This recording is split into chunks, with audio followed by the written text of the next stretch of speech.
Hello ကျွန်တော်တို့ကြာ Hello ဟုတ်ကဲ့ကြားပါတယ်ကျွန်တော်တို့3မိနစ်4မိနစ်တော့စောင့်ရမယ်နော်အဲ့လေပြီးတော့မှတလေးစားလိုက်ဟုတ်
ကဲအဲ့ဒါကျွန်တော်တို့တလေးစတော့တားလိုက်မယ်နော်ဟုတ်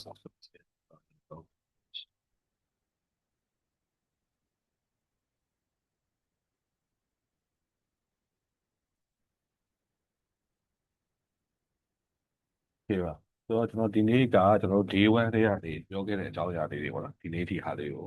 recap လေးပေါ့နော် recap တစ်ချက်ကျွန်တော်ပြောကြည့်ပေးမယ်အဲ့ဒီမှာဟိုပြန်ဆွေးနွေးချင်တာလေးရှိနေကျွန်တော်တို့ကြားပြပေးလို့ရပါတော့ဆိုတော့ကျွန်တော်တို့ပထမဆုံးနေ့မှာစပြီးတော့ဒီတင်တန်းဘယ်လိုသွားမလားပဲဘယ်လိုအကြောင်းအရာလေးရှိဆိုပြီးစပြောပြတယ်ပေါ့နော်ကျွန်တော်တို့က AI Power Product Management ဆိုတာက AI tools တွေ AI နည်းပညာတွေကိုအသုံးပြုပြီးတော့ product တစ်ခုကိုလူတွေတစ်ထည့်ဘယ်လိုထည့်မလဲဒီ product ကိုပိုပြီးကောင်းလာအောင်ဘယ်လိုစီမံခန့်ခွဲမလဲဒါတွေကိုအဓိကထားပြီးသွားမယ်ဒီ AI ကိုအသုံးပြုပြီးတော့code တွေရေးတာ product တစ်ခုလုပ်တာဒါမျိုးတွေကကျွန်တော်တို့FWB level ထိတော့ပါမယ်ပေါ့နော် MVP ဆိုတာအကုန်လုံးပြီးသားပဲ minimum viable product level ထိပါမယ်ဒါပေမဲ့တကယ် production level ထိကြတော့ကျွန်တော်တို့ကကုတ်အခြေခံမသိပဲနဲ့တကယ်လို့ပြီးတော့ကုတ် XP ရပါတော့လုံးလုံးလောက်မရှိပဲနဲ့ဆိုရင်တော့ကျွန်တော်တို့လုပ်ဖို့ကမလွယ်ဘူးတောက်ရောရှင်းပြပေးထားတယ်ဒုတိယချက်အနေနဲ့ကျွန်တော်တို့ product နဲ့ project ဆိုတာဘယ်လိုပါလဲဆိုတာကိုကျွန်တော်ပြောတယ် product ဆိုတာ solution တစ်ခုပေးတာ project ဆိုတာအချိန်တိုင်းတာတစ်ခုတည်းမှာတစ်ခုခုကိုပြီးအောင်ကြိုးစားအားထုတ်ရတဲ့အရာမျိုးဒါမျိုးတွေပြောတယ် product management အကြောင်းပြောတယ်ပြီးတော့ product manager မျိုးစားတွေသုံးမျိုးပြပြတယ်ပေါ့နော်business to consumer ရှိတယ် business to business ရှိတယ်တကယ် internet product manager ဆိုတာမျိုးရှိတယ်နောက်ထပ်ကြာရင်ကျွန်တော်တို့ဘာစပြောလဲဆိုတော့ product တစ်ခုမွေးဖွားလာပြီဆိုတာနဲ့အဆင့်၄ဆင့်ပေါ့နော်သူဖြတ်သန်းတဲ့အဆင့်၄ဆင့်ကြောင့်ပြောတယ် introduction အဆင့်ရှိမယ် growth ကြီးထွားလာမယ့်အဆင့်ရှိမယ်ပြီးတော့ maturity ရှိမယ်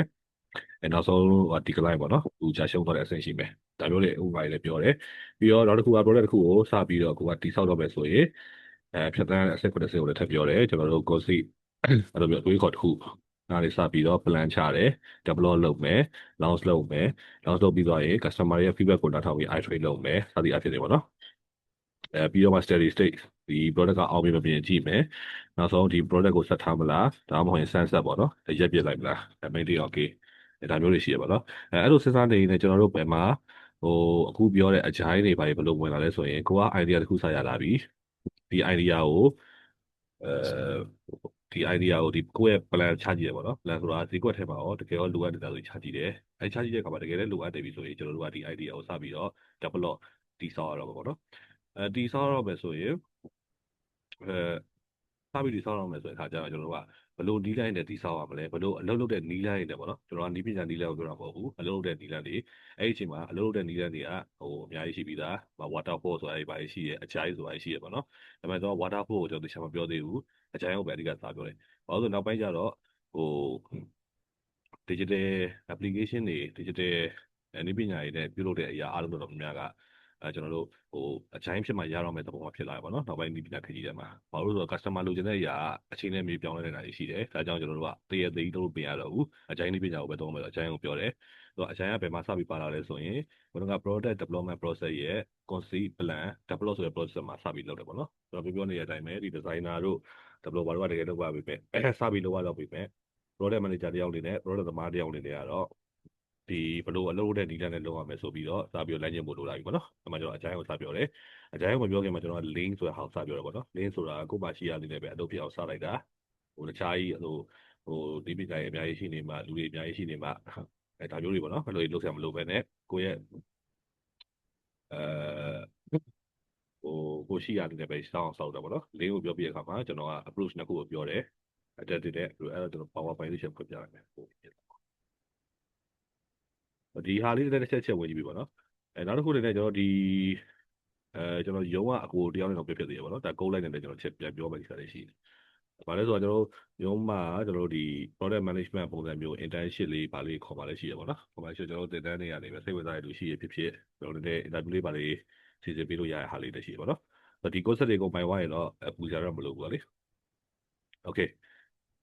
ကျွန်တော်အဲ့မှာအချိုင်းကိစ္စကိုစပြီးပြောတယ်အချိုင်းမှာဆိုရင်အရင်ဆုံး project ကိုကျွန်တော်ပြန်ရှင်းတယ် project နဲ့ operation ပါနော် project ဆိုတာ time frame ရှိတယ် operation ဆိုတာအချိန်ကာလလုံးဝအကန့်အသတ်မရှိတော့ဘူးပုံမှန် level တွေဟာမျိုးကိုခေါ်တာအဲ့တော့ project နဲ့ operation ကွာဖို့လိုအပ်တယ်project တစ်ခုပြောပြီးဆိုတာလည်း scope schedule cost ဘယ်လောက်ထိလောက်ရမယ်ဆိုတဲ့ဟာရယ်ဘယ်လောက်ထိအချိန်ရယ်ပေါ့နော်အဲ့တော့ bro ဖြစ်လို့ project အကြောင်းရောက်လာလဲဆိုရင်ကိုရလိုပဲ product တစ်ခုကိုဖန်တီးတော့မယ်ဆိုရင်အဲ့ product ဖြစ်လာဖို့အတွက်အောက်မှာ project အသေးလေးတွေဆိုပြီးလောက်ရတဲ့သဘောဖြစ်တယ်ဒါကြောင့် project ကိုစပြီးသိဖို့လိုလာတာပေါ့နော်အဲ့မှာကျွန်တော်တို့ကဒီ predictive approach ဆိုတာရှိတယ်အဲ့တော့ဘယ်နေ့ဗာပြီးမယ်ဆိုတဲ့ဟာမျိုးကျွန်တော်တို့တခြားသိတယ်အပြောင်းလဲတွေကိုလက်ခံတယ်ဒါမျိုးပေါ့နော်အမားမခံတဲ့လုပ်ငန်းတွေမှာကျွန်တော်ပို့ပြီးတော့ပြုတယ်ဒီ adaptive ကြပါဆိုတော့ကျွန်တော်တို့ကမဟုတ်ဘူးဥပမာအဖြစ် customer ကဘယ်ချိန်ဘယ်ရက်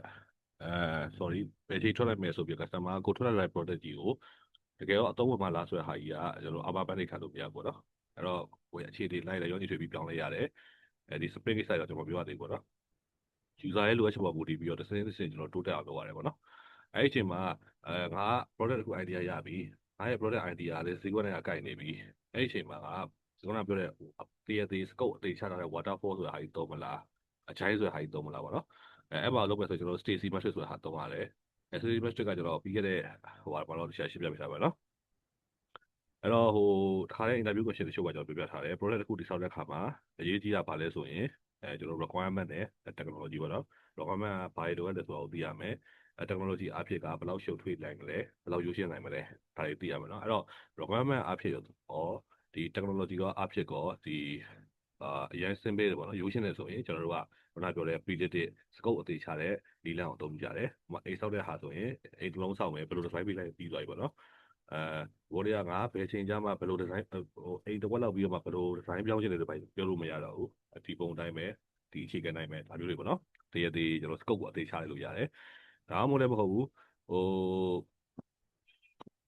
scope ကလည်းသေချာကြီးမရှင်းလင်းဘူးနောက်တစ်ခုကကျွန်တော်တို့နီးပညာကလည်းဘယ်ဟာနီးပညာသုံးဖို့အတွက်ဆိုတာကအဲ့လောက်မရိုးရှင်းဘူးဆိုရင်ကျွန်တော် predictive ဒါမှမဟုတ် hybrid ပေါ့နော် hybrid ဆိုတာကကျွန်တော်တို့ဒီ predictive နဲ့ adaptive နဲ့နှစ်ခုပေါင်းလုပ်တဲ့ဟာပေါ့နော်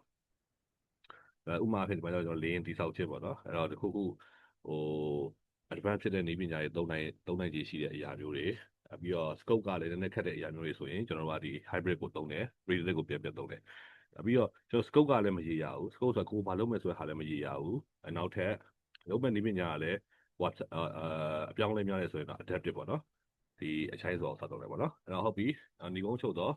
ကျွန်တော်တို့ကိုယ့်ရဲ့ idea တစ်ခုကိုစပြီးတော့ဈေးကွက်နဲ့ကိုင်းညီမှုရှိတဲ့အတွက်designer တွေ developer နဲ့စတင်တည်ဆောက်တော့မယ်ဆိုရင်အလုပ်လုပ်တဲ့နည်းလမ်းတစ်ခုမဟုတ်တစ်ခုကိုရွေးရတော့မယ်အဲ့ဒီထဲမှာကိုဟာ digital နည်းပညာကိုအသုံးပြုထားတယ်ဆိုရင် agile ဆိုတဲ့အားကြီးကိုစပြီးသုံးရမယ်သူ agile ဆိုတာဘာလဲပေါ့နော် agile ဆိုတာရှင်းတယ်သူကအခြေအနေအရက်ရက်ပေါ်မူတည်ပြီးတော့ပြုတ်တယ်ပြောင်းလဲတယ်အလုပ်လုပ်စဉ်အလုပ်လုပ်နည်းလမ်းစဉ်ဆိုပြီးတစ်ချောင်းလေးပြောလို့ရတယ်ပေါ့နော်လောကိုတယောက်ကလာတယ်မင်းတို့တင်တဲ့မှာ agile ဆိုတာဟာပြောရတယ်ဘာလဲဆိုရင်ဒါအခြေအနေရက်ပေါ်မူတည်ငါတို့ကပြုတ်လို့ပြောင်းလို့ရတယ်အလုပ်လုပ်တဲ့နည်းလမ်းကိုသုံးပါဘယ်အခြေအနေလာဓာကြီးပဲလုပ်ရမယ်ဆိုတဲ့ဟာမျိုးမဟုတ်ဘူးအခြေအနေပေါ်မူတည်ပြောင်းတဲ့ဟာမျိုးကတော့အချိုင်းလို့ခေါ်တယ်အဲ့ဒါဆိုငါနားမရှင်းဘူးပေါ့နော်အဲ့တော့အချိုင်းဆိုတဲ့ဟာကိုအဲ့တော့တစ်ချောင်းနဲ့နားမလည်ဘူးဒီစားရှင်းပြပါဆိုရင်ကျွန်တော်တို့ဒါစာရအချိုင်း manifesto အခြေခံမူဝါဒ၄ချက်ရှိရပါတော့အချိုင်းသုံးပြီဆိုတာနဲ့ငါတို့က process တွေတူးတွေအကြောင်းပြောမနေတော့ဘူးငါတို့လူအချင်းချင်း interaction လုပ်ရတဲ့စကားမျိုးတွေကိုယ့်အကိုစကားပြောရတဲ့အရာမျိုးတွေအဲ့တော့ပို့ပြီးတော့လက်ခံယူဆတယ်သဘောကျတယ်ဒါကိုအချိုင်းလို့ခေါ်တယ်ပေါ့နော်ပြီးတော့တခုခုပြောမယ်ဆိုတာနဲ့ဒီလိုမျိုး documentation ကြီးဖတ်ပြီးဖွင့်နေရတာစာတွေဖတ်ပြနေရတာဒါမျိုးတွေကိုတို့အချိုင်းလို့မတတ်မချင်ဘူးတို့အလုပ်တဲ့ software တွေပဲငါပြလိုက်ပေါ့နော်ဒါကပိုပြီးပြင်စားတက်တာတယ်ဒါကိုအချိုင်းနည်းနဲ့သုံးတယ်လို့ခေါ်လို့ရတယ်ပေါ့နော်နောက်တစ်ခုကကျွန်တော် contract တွေnegotiation အဲ့မှာဖြစ် customer တစ်ခုကနေ request လာပြီးကျွန်တော်တို့ဒီဟာလေးပြောင်းကျင်တယ်ပေါ့နော်လုပ်ပေးပါအောင်ဆိုရင်ကျွန်တော်တို့အရင်ကပြောထားတဲ့စာချုပ်အရာဒီတိုင်းပဲပြောင်းလဲလို့မရဘူးဒါမျိုးထက်ဆိုင်မဟုတ်ဘူးကျွန်တော်တို့ဘယ်လိုအကောင်းဆုံးလုပ်အောင်အကောင်းဆုံးလုပ်နိုင်မလဲဒီ collaboration လုပ်တဲ့ဟာမျိုးပေါ့နော်ဒါမျိုးကိုကျွန်တော်တို့ကအချိုင်းလို့သတ်မှတ်တယ်နောက်တစ်ခုဖြစ်တာနဲ့ဒီလို plan ကြီးတစ်ခုနောက်ကိုပဲအပြည့်နဲ့လိုက်နေမယ်အစားအခြေအနေရဲ့ပေါ်မူတည်ပြီးတော့ကျွန်တော်တို့အပြောင်းလဲကိုလက်ခံနိုင်ရမယ်ထုတ်ပြန်နိုင်ရမယ်ဒါမျိုးတွေကိုအချိုင်းလို့ခေါ်တယ်ပေါ့နော်ပြီးတော့ကျွန်တော်တို့အချိုင်းကအဲ့၄ချက်ကသူ့ရဲ့မူဝါဒ၄ချက်အပြင်ကိုကျွန်တော်တို့ကထပ်ပြီးတော့ပို့ပြီးသိချင်တယ်ဆိုရင်ဒါညွှန်ချက်12ချက်ဆိုတာရှိတယ်ဒါပေမဲ့ကျွန်တော်ဒီ PowerPoint ထဲမှာ sorry တကယ်အရေးကြီးဆုံး6ချက်ပဲဖော်ပြထားရပါတော့12ချက်လုံးဆိုရင်ဒါအများသွားမှာဆိုလို့ပထမတစ်ခုကကျွန်တော်တို့ထုတ်လိုက်တဲ့ digital product မှန်သမျှဒီ customer ရဲ့စိတ်ကြည်နမှုကဦးစားပေးဆုံးပထမကဏ္ဍဖြစ်ရမှာပါနော်အဲ့တော့အမှန်တမ်းပြောမယ်ဆိုရင်တော့အလုပ်မှန်သမျှလုပ်တယ် product တစ်ခုလုပ်တယ်ဆိုတာကျွန်တော်တို့က monetization ပေါ့နော်ပတ်သက်ရကြလို့လုပ်တဲ့အရာကြီးပဲသို့တော့အချိုင်းလေးလမ်းသုံးပြီဆိုရင်တော့ကျွန်တော်တို့က customer ရဲ့စိတ်ကြည်နမှုကပတ်သက်တဲ့ပုံပြီးအရေးကြီးရဆိုတဲ့ concept ပေါ့နော်သူအချိုင်းကအဲ့လိုမျိုးတွားထားတယ်ပြီးတော့ welcome chain အပြောင်းလဲမှန်သမျှကို welcome လုပ်နေရမယ်ပြီးတော့ကျွန်တော်တို့လူတွေကတယောက်နဲ့တယောက်စကားမပြောရရင်ပဲလုပ်လို့မရဘူး developer ဆိုတဲ့ business တွေရောအကုန်လုံးကနေ့တိုင်းတိုင်ပင်ဆောင်ရမှာပေါ့နော်နောက်တစ်ခုကproduct တစ်ခုပြီးကန်နေကြမှာdeveloper တွေကိုနိုင်20 25နာရီဒါမျိုးတွေလောက်ခိုင်းတာမဟုတ်ဘဲနဲ့အစားတွေက sustainable base ပေါ့နော်ဒီ product ကိုပြီးနိုင်ဖို့အတွက် management လုပ်နေရမယ်ပေါ့နော်အဲ့ဒါကိုအချိုင်းလို့ခေါ်တယ်ပြီးတော့မလိုအပ်တဲ့အလုပ်တွေကိုဖြုတ်ပြီးတော့ရိုးရှင်းဆုံးဖြစ်အောင်လုပ်ရမယ် simplicity ရှိရမယ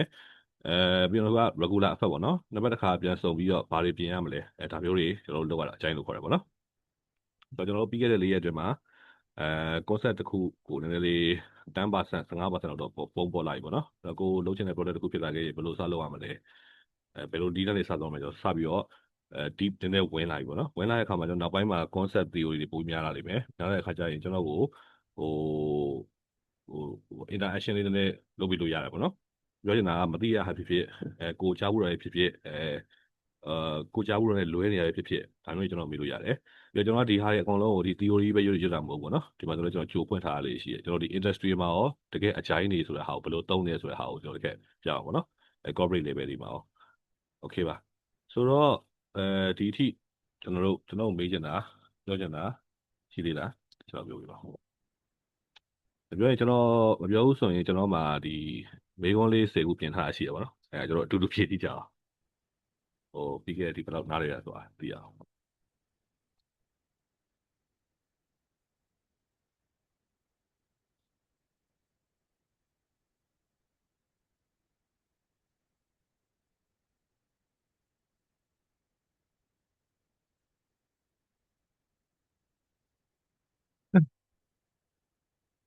မရှိဘူးတဲ့ထင်ပါတယ်ဆိုတော့ဒီမေးခွန်း10ခုကအဲကျွန်တော်တို့ဟိုတကယ်လို့ဒါပေါ့နော်ကျွန်တော်ပြီးရင်ဒီ chat ထဲမှာတစ်ချက်ပြန် share ပေးလိုက်မယ်sorry Google Classroom မှာကျွန်တော်ပြန် share ပေးလိုက်ပါတော့ဒါတွေကဘာလဲဆိုရင်ဒီ international မှာပဲဖြစ်ဖြစ်ကျွန်တော်ဒီ local မှာပဲဖြစ်ဖြစ်ပေါ့နော် junior level interview ခေါ်တဲ့အခါကျရင်မေးလို့ရှိရဲ့မေးခွန်းလေးပေါ့နော်product management အကြောင်းဘယ်လောက်သိလဲပါကြပါတော့အဲ့ဒါလေးကျွန်တော်ပြထားတယ်အဲ့တော့ကျွန်တော်တို့အတူတူဖြည့်ကြည့်ကြမယ်ပေါ့နော်ကျွန်တော် mic ကနေတစ်ဆင့်ပြောလို့လည်းရတယ်တကယ်လို့အဲ့ဒါအဆင်မပြေဘူးဆိုရင်လည်းကျွန်တော် check ကနေဒီအဖြေလေးပို့ပေးလို့ရတယ်ပေါ့နော်အဲ့တော့ကျွန်တော်မေးခွန်းနံပါတ်1လေးတစ်ချက်ကောက်ကျွန်တော်ဖြည့်ပေးကြပါဦး တစ်ကဘာဖြစ်မယ်တဲ့ချက်ဖတ်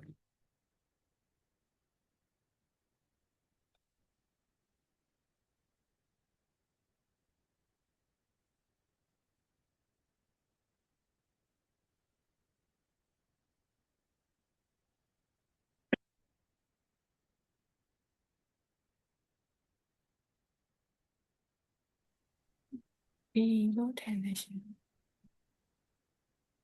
အော် okay B okay အဲ့လိုရောဘာဖြစ်လဲ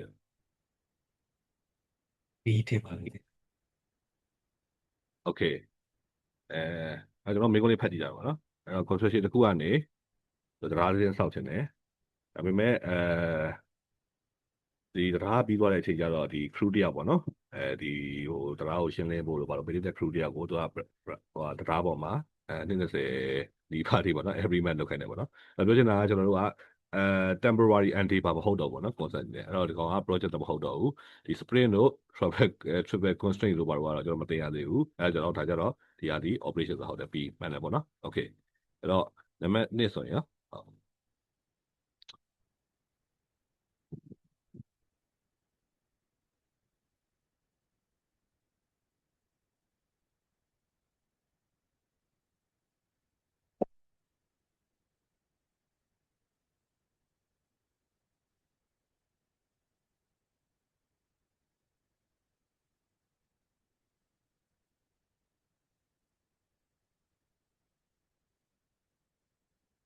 မိကုန်းလေးတစ်ချက်ဖတ်ပြရမယ်နော်ဟိုကပြသွားသူကအိမ်လုံးစောင့်နေတယ်အဲ့မှာ owner ကနေစောင့်နေတဲ့ line ကြီးကနေရေကူးကန်တစ်ခုထည့်ထည့်ခြင်းတယ်ပေါ့နော်ရေကူးကန်ထည့်ထည့်ခြင်းတယ်ဆိုတာကျွန်တော်တို့ scope schedule cost အရာဆိုရင်ဘာထပ်တိုးတာဖြစ်သွားမှာ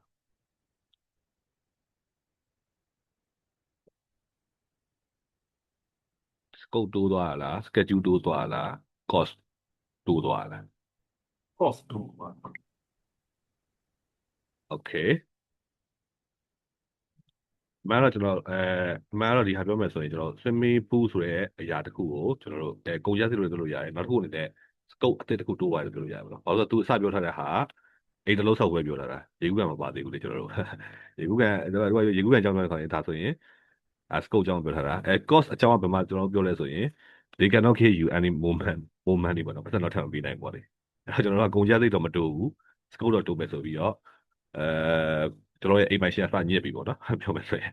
okay အဲ့တော့ to keep the project balance project ကို balance ဖြစ်မယ်ဆိုရင်ကျွန်တော် ABCD တွေကဘာဖြစ်မလဲက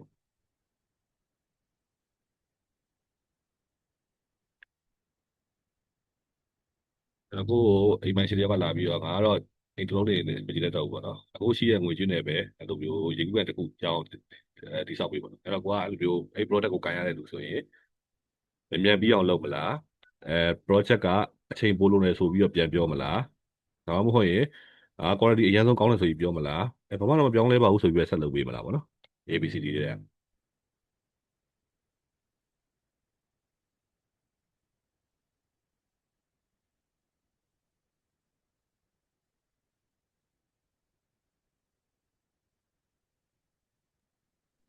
B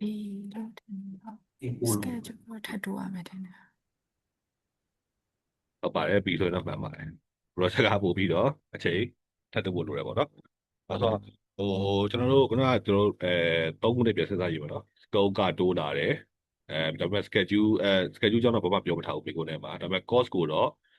ပုံမပေးနိုင်ဘူးပေါ့နော်အဲ့တော့ cost ကလည်းပုံမပေးဘဲနဲ့အလုပ်ပို့လုပ်ရမယ်ဆိုရင်အချိန်ပို့ကြတော့မှာပေါ့နော်ဒီသဘောတရားပါပဲပေါ့နော်ဟုတ် okay ပါနောက်တစ်ခုကျွန်တော်သွားလိုက်ပါပေါ့နော်အဲ့တော့ Teams ကကျွန်တော်တို့ဒီ Sky Scrabble ပေါ့နော်မိုးမြို့တိုက်ကြီးစောင့်နေရအထက်50လောက်ရှိမှာပေါ့နော်အဲ့တော့ plan ကအရင်ရိုးရှင်းတယ်ကျွန်တော်တို့လိုပဲ plan ရိုးရှင်းတယ်ဆိုတော့ဒီ plan ဆိုတာဘာဖြစ်သွားမလဲကျွန်တော်တို့ product တစ်ခုဒီစောင့်ရင်နှစ်ခုလိုရတဲ့ရပါတော့ plan ရိုးရှင်းတယ်ဆိုတော့ requirement ရိုးရှင်းတယ်လို့ပြောတာပေါ့နော်ဒီပါတယ်ရော plan ရိုးရှင်းတယ်ပြီးတော့ technology ရဲ့ ဝယ်လို့ဆိုရင် requirement နဲ့ technology ကလည်းလူတည်ပြီးသားအရာပေါ့နော်ကျွန်တော်တို့ထပ်ပြီးလေ့လာနေကြမှာမဟုတ်ဘူးဒါပေမဲ့ သူကအထက်30ရောက်တော့မှတဲ့ဒီဓာတ်လေကားရဲ့ location ကိုပြောင်းချင်တယ်ပေါ့နော်အဲ့ဒါကလည်းဈေးရမ်းကြီးနေပြီပေါ့နော်အဲ့လိုမျိုးဖြစ်လာနေတဲ့ project မျိုးဆိုရင်ဒီ၄ခုတွေကဘယ်ဟာကိုအသုံးပြုလဲပေါ့နော် ABCD တွေက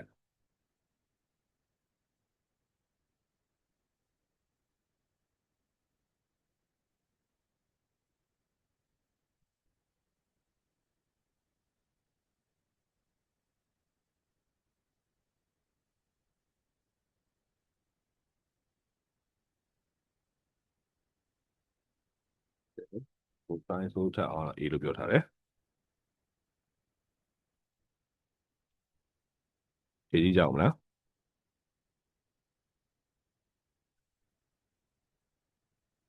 ဟုတ်အေးလို့ပဲတင်ပါတယ်ဟုတ် A လို့ပဲထည့်နော် okay ဒီလားအဲ့တော့ဒီဘေးကလည်း trick question ဖြစ်ပါတယ်ဘယ်လိုလဲဆိုတော့ကျွန်တော်တို့ကအစတည်းကကျွန်တော်တို့ကဒီ change the location elevator သူကတစ်ချိန်ကျရင်ပြောင်းမယ်လို့ပြောတဲ့အတွက်ဒီအားလုံးကပြောင်းမယ်ဆိုရင်တော့ adaptive ဆိုပြီးတော့ပဲတွေးမိထားကြတာပေါ့နော်ဒါပေမဲ့ကျွန်တော်ခုနကလိုပဲပြောသလိုပဲ Stacy metric ကိုပြန်ပြီးတော့ရှင်းကြည့်မယ်ဆိုရင် requirement ကလည်းရှင်းပေးတယ် technology ကလည်းရှင်းပေးဆိုရင်ဘာလို့သုံးမလဲကျွန်တော်ပြောထားတယ် predictive ကိုပဲ waterfall ပဲသုံးမယ်ပေါ့နော်အဲ့တော့ဒီတစ်ကြောင်းနဲ့ကျွန်တော်ထင်တာပေါ့နော်အဲ့တော့အကိုကြီးဘယ်လိုမှတော့စိတ်မရှိနဲ့အခုနှစ်ခုက plan လည်း requirement လည်းရိုးရှင်းနေတယ်ဒီပညာတော့လည်းရိုးရှင်းနေတယ်ကျွန်တော်တို့ predictive နဲ့ပဲသွားရမယ်ဆိုပြီးတော့ကျွန်တော်တို့ကပြောအောင်ပဲပေါ့နော်ဘာလို့လဲပြီးတော့ယုတ်တိပိတာရစဉ်းစားမယ်ဆိုရင်လည်းအထက်50လုံးစောက်ပြီးတော့မှ30နေရ elevator ချိန်မယ်ဆိုရင်ဒါတော်တော်အဆင်မပြေဖြစ်သွားမှာပေါ့နော်ဒါမျိုးတွေဆိုရင်တော့ကျွန်တော်ကဒီအဲ့ဒါကြောင့်နောက်ပိုင်းမှာဟိုအရင်ဘောက်ပဲဖြစ်လာတဲ့ negative side တော်တော်များများဆိုရင် requirement နဲ့ technology ကအရင်အရေးကြီးရဆိုရင်ကျွန်တော်ပထမစကားခံထားတာပေါ့နော် project တစ်ခုတိစောက်ပဲဆိုတာဒီအပေါ် module တော့ပဲကျွန်တော်တို့ကဆုံးဖြတ်တာပေါ့နော်ဘယ်နည်းလမ်းကိုသွားမလဲဆိုပြီးโอเคပါနံပါတ်၄သွားမယ်နံပါတ်၄ကျတော့ကျွန်တော်တို့ကျွန်တော် digital wallet ပေါ့နော်အခု ERP KB ဒါတို့တွေတခုကျွန်တော်ကစပြီးလုပ်နေပြီအဲ့တော့သူကကျွန်တော် company ပိုင် share ပေါ့နော် user QR code ကိုQR code အသုံးပြုရတာကိုQR code အသုံးပြုပြီးငွေလွှဲရတာလို့သဘောကျတယ်ပေါ့နော် QR code ပဲဖြစ်ဖြစ်ဖုန်းနံပါတ်ပဲဖြစ်ဖြစ်အဲ့ဒီအတွက်ဒီသူ့ရဲ့ feedback ကိုယူပြီးတော့ small version release လုပ်ဖို့ကျွန်တော်က product သမားကြောင့်လည်းစပြီးတော့ဆုံးဖြတ်လိုက်တာပေါ့နော်အဲ့လိုဆုံးဖြတ်လိုက်တဲ့အရာမျိုးဆိုရင်တော့ဘယ်လိုခေါ်မလဲပေါ့အဓိကတော့ကျွန်တော်ဒီ CD ကိုမိထားလို့ရတယ်ပေါ့နော် A ရ B ရကိုလည်းအဓိကမိတာပေါ့ A ဖြစ်မလား B ဖြစ်မလားပေါ့ဒါလည်းဟိုကျွန်တော်မိကုန်းဖတ်တာလည်းနည်းနည်းရိုးရှင်းပါတယ်ဆိုတော့ digital ပါတဲ့အတွက်ကျွန်တော်ဘာလို့သုံးမလို့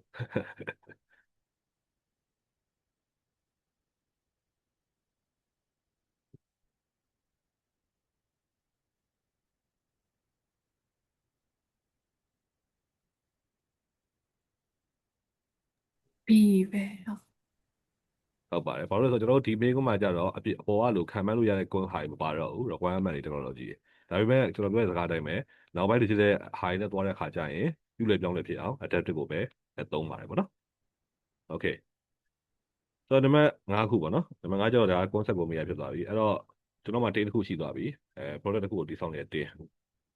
အဲ့ဒီကလူရဘာကြီးလုပ်နေလဲဆိုရင် manual ကြီးထိုင်ရေးနေတယ်ပေါ့နော် manual ကြီးအဲ့လို PDF version အပိတ်ကအရွက်နေရာကျော်နေပြီဒီ software ကဘယ်လိုအလုပ်လုပ်တဲ့ဆိုတဲ့အကြောင်းကို manual ကြီးထိုင်ရေးနေတယ်ပေါ့နော်ဒါပေမဲ့ software ကိုဖွင့်အောင်ဖွင့်ရသေးဘူးလားလုပ်တော့မလုပ်ရသေးဘူးနော်အဲ့တော့အဲ့ဒါကိုမြင်ချင်းအဖြစ်အချိုင်းရဲ့ဘယ်ဟာကိုဒီကောင်းလေးမလုပ်နေဘူးလဲဆိုတော့ကိုယ်စိတ်ထဲမှာထင်လဲပေါ့နော် ABCD တဲ့သဘောတရားက software ထက်စာရင် document ယူဒီကောင်းလေးပို့ပြီးအားကိုးနေပေါ့နော်ဒီအဖွဲ့ကအားကိုးနေတယ်အဲ့ဒါအချိုင်းရဲ့ဘယ် rule ကိုစန့်ကျင်နေလဲအချိုင်းရဲ့ဘယ် rule ကိုလုပ်တယ်ဆိုပြီးတွေးမိတယ်ပေါ့နော် ABCD တဲ့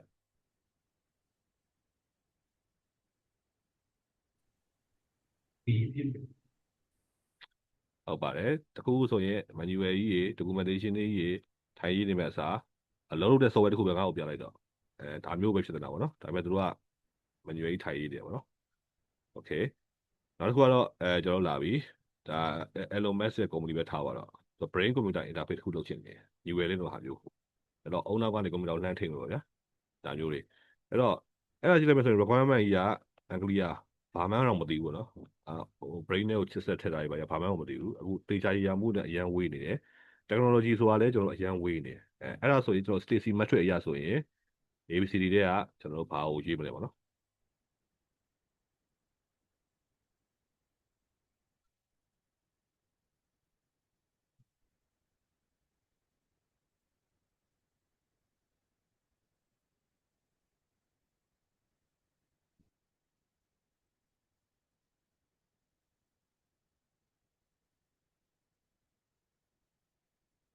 simple လား complicated လား complex or chaotic လား linear လားဒီမိကုန်းကြီးရတယ်ကျွန်တော် linear ဆိုတဲ့ဟာတော့မပြောဘူးသေးဘူးဆိုတော့ဒီသုံးခုလေးရွေးရမှာဖြစ်သွားပြီ sorry B လို့ပြောရတာလား okay ပြောမလားနောက်ထပ်complicated လို့တော့ပြောလို့ရတယ်ဒါပေမဲ့ဟုတ်တော့မဟုတ်သေးဘူး ဆိုတော့အပြင်မှန်ကကျွန်တော်တို့အမှန်ကတော့ C ပေါ့နော် C ပဲဆိုတော့ကျွန်တော်ကတော့ Stacy မထွက်လို့ပဲrequirement ကနည်းနည်းလေးရှုပ်တယ် technology ကလည်းနည်းနည်းလေးခက်နေရဆိုရင်တော့ကျွန်တော် complicated လုပ်လို့ရတယ်ဒါပေမဲ့ကျွန်တော်ဒီဟိုမိကုံးမှာကျတော့ဘာဖြစ်ထားလဲဆိုရင် a very unclear ပေါ့နော် user unclear တော့မဟုတ်ဘူးလုံးဝဟုတ်ရှင်းကိုရှင်းမနေတဲ့ဟာပေါ့နော်အဲ့တော့ technology ကလည်းအရန်ကိုစမ်းသပ်လုပ်တဲ့ဟာဆိုရင်ဒီ project ကိုလုပ်တဲ့ခါကျရင် complex or chaotic ဖြစ်တယ်ဆိုတော့မလုပ်တင်တာပို့ပြီးအကောင်းဆုံးဆိုပြီးတော့ project သမားအနေနဲ့အကြံပေးလို့ရတာပေါ့နော် okay ပါနံပါတ်9ရောက်ပြီနံပါတ်9မှာကျွန်တော်တို့ချောင်းပါတော့ကျွန်တော်တို့ကကိုယ်ပိုင် project ကြီးကိုပြီးဖို့အတွက်ဒီ session နာရီလောက်တပတ်ကို session နာရီအလုပ်လုပ်ခိုင်းတယ်ပေါ့နော်လုံးဝနဲ့တောက်ကြနေတည်းရမှာကျတော့တယောက်လူတိုင်းအားလုံးက exhausted ဆိုတော့ဟိုဖြစ်သွားပြီအရန်မောပန်းနွမ်းနေကြပြီနော်ဝင်ပြီးတော့ online တွေပူလာပြီးတော့အလုပ်တွေစပြီးမှားကုန်ကြပြီပေါ့နော်ကုတ်တွေကြီးတာမှားသွားတာကျူရလည်းမမြင်မိတာဘတ်တွေဒါမျိုးတွေစဖြစ်လာပြီအဲ့ဒီအချိန်မှာဒီကောင်တွေကဘယ်အချိုင်း principle ရမ follow လို့တို့ဖြစ်လာလဲဆိုပြီးကျွန်တော်ပြောလို့ရတယ်ပေါ့နော် ABCD ရဲ့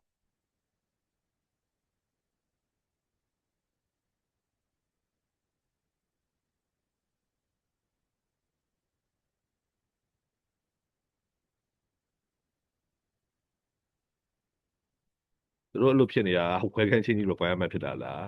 development page မရှိလို့လား face to face ကိုစာပေးခြင်းမရှိလို့လားရိုးရိုးရှင်းရှင်းမလုပ်လို့လားအဲ့ပေါ့နော်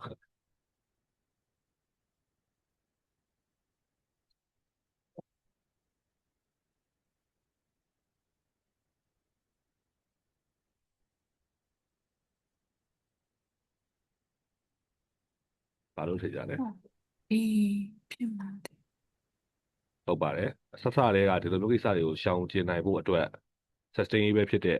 အမှန်ကတော့သူ့အချိန်လေးနဲ့သူသွားနေတဲ့ development process တစ်ခုကိုဖန်တီးထားတာမရှိတဲ့အတွက်တစ်ခုခုအရေးနီးတော့မှ CEO ကပြောမှ MD ကပြောမှ manager ကပြောမှအဲ့လိုဖိပြီးလုပ်တဲ့အတွက်လူတွေအားလုံးကအမှားကြီးဖြစ်ကုန်ကြတယ်ပေါ့နော်ဒါအချိုင်းတော့မဟုတ်ဘူးအချိုင်းတင်းလို့ပြောပြီးတော့အချိုင်းမဆန်တာတွေလုပ်နေရပါတော့ဒါပို့ပြီးတော့သိလို့ရတယ်နောက်တစ်ခုကကျွန်တော်တို့အချိုင်း project တစ်ခုပေါ့နော်နံပါတ်8ကသူကတင်းကားနေကျွန်တော်တို့ဘယ်လိုပြောရမလဲတခါတည်းအပီးစီးလုပ်ပြီး6လလောက်ကြာတော့မှဘယ်လိုပြောမလဲ customer လက်ထဲထည့်ရတဲ့စာရင်နှစ်ပတ်မှတစ်ခုဆိုပြီးတော့ software အပိုင်းစာလေးတွေကို customer လက်ထဲထည့်ပေးရပါတော့အဲ့လိုထည့်ပေးရခြင်းအဓိက reason ကဘာလဲပေါ့နော်နံပါတ်8အနေနဲ့ customer စီကနေပတ်စံတွေပို့ပြီးတောက်ချင်လို့လားဒါမှမဟုတ် customer ရဲ့စစ်ကျင်တဲ့မှုကိုလိုချင်လို့လားဒါမှမဟုတ်လည်းဒီအခွဲကအရန်တစ်ခုလုံးကြီးကိုတိစောက်ဖို့အတွက်အရန်သေးနေလို့လားဒါမှမဟုတ်ရင်လည်းဒီဟိုနောက်ဆုံးလာကြမှာခုနကလိုမျိုးကုတ်တွေအများကြီးကိုစုပြီးတော့ရေးတဲ့ဟာမျိုးရှောင်ကျဉ်ဖို့လားပေါ့နော် ABCD တွေကဘယ်ဟာဖြစ်နေလဲပေါ့လေ customer ကိုတစ်ခါတည်းမပေးဘဲနဲ့တစ်ပတ်တစ်ခါပေးနေတာ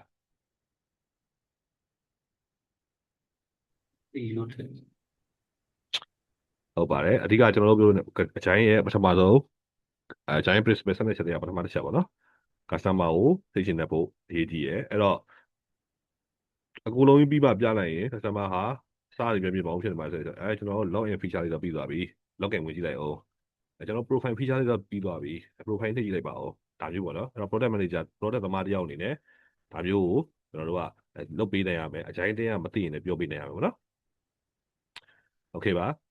နံပါတ်9နှစ်ခုပဲလိုပါပါနော်နံပါတ်9မိကုံးမှာဆိုရင်ကျွန်တော်တို့project တင်းတစ်ခုကနေသူကဒီ meeting တွေကိုနိုင်အများကြီးလုပ်နေရောဗျာပြီးတော့အမှ meeting လုပ်နေတဲ့စကားကြီးများပြီးတော့အမှတိကျတဲ့ clear ကိုမရှိဘူးပေါ့နော်ဒါတို့ဘာလို့စကားကြီးပြောဟီဟာကြီးလုပ်ပြီးတော့ဒီ project တစ်ခုကလည်းတစ်ချက်မပြီးဘူးနော်အဲ့တော့ကျွန်တော်အချိုင်းဖြစ်ဖြစ် link ဖြစ်ဖြစ်ဒီလိုမျိုးအကျိုးမရှိတဲ့ meeting တွေကိုဘာလို့သတ်မှတ်လို့ရတယ်ပေါ့နော်ဒါတော့ရိုးရှင်းပါပဲအဲ့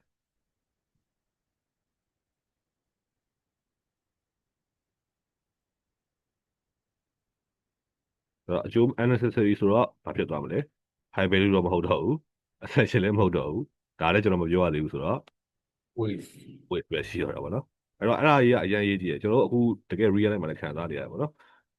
meeting ဆိုပြီးတော့ okay ပါဟုတ်ပါတယ်ပြီးပါပဲmeeting လုပ်ကြတယ် meeting လုပ်ကြရင်အဲ့မှာလိုရင်းနေမရပြောချင်တာကြီးပြောပြီးတော့အချိန်တွေကုန်သွားဒါမျိုးတွေပေါ့နော်အဲ့တော့အချိုင်းနီးပြကြတော့ပြီးအချိုင်းမဆက်တဲ့ဟာတွေကိုကမြင်သာထင်သာသိထားပါပေါ့နော် okay ဒီမဲ့ဆက်ပြီးရင်တော့ကျွန်တော်နောက်ထပ်အဲcourse ဟိုပါလေဒီနေ့ပြဆက်လို့ရတယ်ပေါ့နော်ဒါ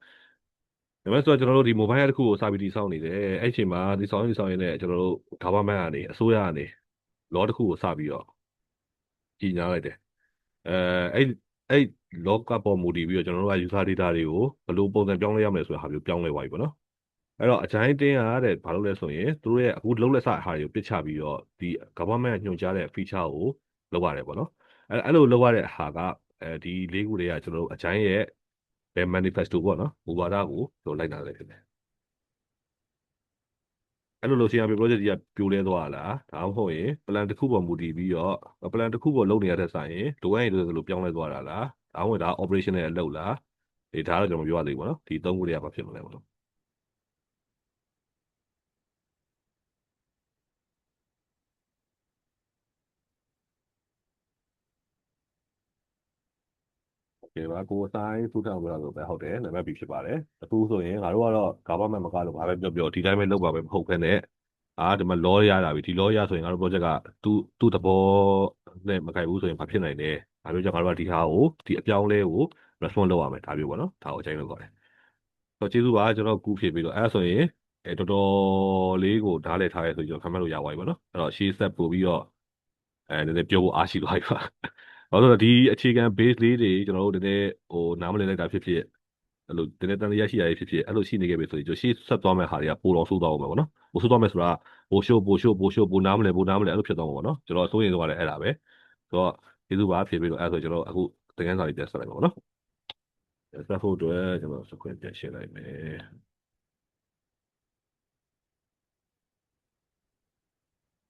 okay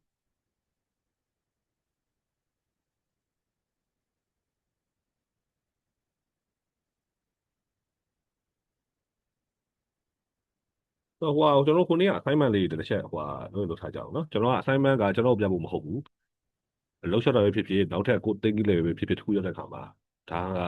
ကျွန်တော်တို့လုပ်ခဲ့တဲ့ portfolio ပါဆိုပြီးတော့ကြားလို့ရအောင်ပေါ့နော်အဲ့တော့ကို CV တစ်စောင်ကြီးနဲ့မေးပို့ပြီးရှောက်လာတဲ့စာရင်ကိုလုပ်ခဲ့တဲ့ project တွေကိုအဲ့လိုတစ်ခုခုမှတင်ပြီးတော့အဲ့ link လေးပါတစ်ခါတည်းရှောက်နိုင်ရင်ဒါတော်တော်ကြီးကိုကောင်းတဲ့အလုပ်ရတဲ့ချိန်များတဲ့ခွင့်ရလိုက်ပေါ့နော်ပြီးတော့ဒီ product management ဟာတွေ product owner ဆိုတဲ့ဟာတွေကအားတက်အောင်ပြောမယ်ဆိုရင်တော့ junior level ဆိုတာလည်းရှားတယ်စခေါ်တဲ့ senior level ရှားတာပေါ့နော် senior level ရှားတာအော် senior level နဲ့တိုင်အောင်လာစာလည်းပေးထားတယ်အခုမြန်မာပြည် market တောင်မှကျွန်တော်တို့ဒီ senior developer ဒီဘက်လာစာရကြတယ်ပေါ့နော်လာစာရလည်းကဲကောင်းတယ်လာစာကောင်းတဲ့ D2 junior level တန်းခေါ်ရရှားတယ်အဲ့တော့ကိုကကျွန်တော်တို့ဒီသင်တန်းကအဲ့ junior level အပြောက်တယ်လို့ရပါတော့တခါရဲ senior အဖြစ်နိုင်အောင်လည်းပါတယ်ဆိုတော့ဒီက assignment တွေလုပ်သွားခြင်းအဖြစ်ကိုယ့်ရဲ့ level ကိုယ့်ရဲ့ knowledge level ဒါတွေအားလုံးကဘယ်လောက် level တစ်ခုရောက်နေပြီဆိုတော့ဒီ assignment နဲ့အလုပ်ရှင်တွေတက်သိပြလို့ရတယ်ပေါ့နော်ဒီအလုပ်ရှက်တဲ့ခါမှာဒါကနိုင်ငံတကာပဲဖြစ်ဖြစ်ကျွန်တော်နိုင်ငံတကာမှာကျတော့ပို့ပြီးတော့ထပ်ပြီးနိုင်ငံတကာအလုပ်ရှုပ်ရှင်တဲ့လူတွေအတွက်ပို့ရကြံပေးကြတာတော့အခုချိန်ကစပြီးတော့ကိုသွားကျင်တဲ့နိုင်ငံရဲ့ဘာသာစကားလေးကိုဖိပြီးလေ့လာသိချင်တယ်ပေါ့နော်ဒါမှထိုင်းဆိုရင်ထိုင်းလန်ကွေဒါမှမဟုတ်တရုတ်ဆိုရင်တရုတ်လန်ကွေပေါ့နော်ဘာလို့ဆိုကျွန်တော်တို့အရင်ခက်နဲ့မတူတာအကုန်လုံးလည်းသိတယ်အင်္ဂလိပ်စာတစ်ခုရဲ့နဲ့ကနည်းနည်းပွဲမတူတော့ဘူးပေါ့နော်နိုင်ငံတိုင်းအားလုံးကကိုယ်နိုင်ငံကြီးမျိုးဖြစ်လာပြီပေါ့လေနိုင်ငံကြီးဖြစ်လာတော့ကိုယ်နိုင်ငံဘာသာစကားကိုပဲအလေးထားလာတယ်အဲ့တော့ product သမားသွားခြင်းလဲဆိုရင်လည်းအဲ့နိုင်ငံရဲ့အသုံးပြုတဲ့ language ကိုပို့ပြီးတော့လေ့လာထားသိကြတယ်ပေါ့နော်ဆိုတော့အခုလို assignment တွေကျွန်တော်တို့ဒီရှာလုပ်ထားမယ်တကယ်လို့နိုင်ငံတကာမှာရှောက်ချင်ရင်နိုင်ငံတကာဒီအင်္ဂလိပ်စာအပြင်ပေါ့နော်နိုင်ငံတကာကအဲ့ကိုသွားခြင်းတဲ့နိုင်ငံရဲ့ဘာသာစကားကိုပါကျွမ်းကျင်ထားမယ်ဆိုရင်ဒါအလောက်ကမရမရှိပဲပေါ့နော်ဆိုတော့ကျွန်တော်တို့ဘေးသက်ရှိအကိုကမရဘူးလားဆိုရင်ကျွန်တော်ကို offer ကြီးနှစ်ခုသုံးလို့ရတယ်ဒါပေမဲ့ကျွန်တော်ရဲ့ဖြစ်ပုံကြတော့လေဒီမြန်မာပြည်မှာစထားတဲ့ business ကနှစ်ခုသုံးခုလောက်ရှိနေပြီဒါကြီးကျွန်တော်ကမပစ်ချခြင်းဘူးပေါ့နော်မပစ်ချခြင်းတဲ့အတွက်ဒီပါပဲကျွန်တော်နောက်ထပ်တစ်နေ့လောက်ဒီဟာကိုအခုပေါ့နော် product management ဒီသင်တန်းလိုပုံစံမျိုးပဲကိုယ့်ရဲ့စီးပွားရေးကိုနည်းနည်းလေးဖြစ်ပြီးတော့မှ tangible result မြင်ပြီးတော့မှပဲကျွန်တော်တွားရင်တော့ပဲပေါ့နော်ဒီလိုဟာမျိုးတွေရှိတယ်ဆိုတော့ကျွန်တော်ကူညီပေးလို့ရတယ်လှုပ်ရှားတာပဲဖြစ်ဖြစ်ကိုယ်ပိုင်လုပ်ငန်းဆောင်ရတာပဲဖြစ်ဖြစ်ကျွန်တော်24နာရီစကားကြီးလာပြောလို့လည်းရတယ်ဒီပေါ့နော်ကိုcareer အကြောင်းပဲဖြစ်ဖြစ်အလုပ်အကြောင်းပဲဖြစ်ဖြစ်ခုနလာပြောလို့ရတယ်ရင်းနေပဲကျွန်တော်တကယ်ရင်းလို့ပဲပေါ့နော်အားနာကြတယ်မလို့ဒါကြိုပြီးစကားခံထားပါဟုတ် okay ဆိုတော့ကျွန်တော်ဒီနေ့ကအချိုင်းဆိုတဲ့ဟာကိုအဓိကထားပြီးပြောရမယ်ဆိုရင်အချိုင်းဟုတ်ပြီအခုတော့ theory ကတော့ကျွန်တော်တို့ထိုင်ပြောပြီးသွားပြီပေါ့နော်တကယ်သုံးတော့မယ်ကျွန်တော်ရုံးထဲမှာသုံးတော့မယ်ကျွန်တော် project တည်ဆောက်တဲ့အခါမှာသုံးတော့မယ်ကျွန်တော်ရဲ့ designer developer တွေနဲ့တွဲပြီးသုံးတော့မယ်အဲ့လိုသုံးတော့မယ်ဆိုရင်ကျွန်တော်ဘယ်လိုသုံးရတော့မှာတော့ဒီတိုင်းအခြေအနေကပြုတ်လေပြောင်းလေတယ်အဲ့လိုမူဝါဒတွေပဲရွတ်ပြနေရတော့မှာလား principle တွေပဲရွတ်ပြနေရတော့မှာလားဒါမေးစရာမျိုးကိုဖြစ်လာပြီပေါ့နော်တော့ဟုတ်တယ်အချိုင်းသုံးတော့မယ်ဆိုရင်အချိုင်းကဘယ်လိုသုံးလဲဆိုတဲ့ဟာကိုကျွန်တော်လိုက်ပြီးတော့လေ့လာကြည့်ဖို့အစလိုတာပေါ့နော်လေ့လာကြည့်တဲ့အခါမှာဘာလို့လဲဆိုတော့အချိုင်းမှာသူ့ပဲမဟုတ်တော့ဘယ်လိုရှိလဲဆိုရင်framework ဆိုတဲ့အရာရှိတယ်ဆိုတော့ frame 1ဆိုတဲ့အကြောင်းအရာကိုကျွန်တော်ပို့ပြီးရှင်းပြမယ်ဆိုရင်အကြိုင်းကိုသုံးခြင်းဒီလိုသုံးကွာဆိုတဲ့အ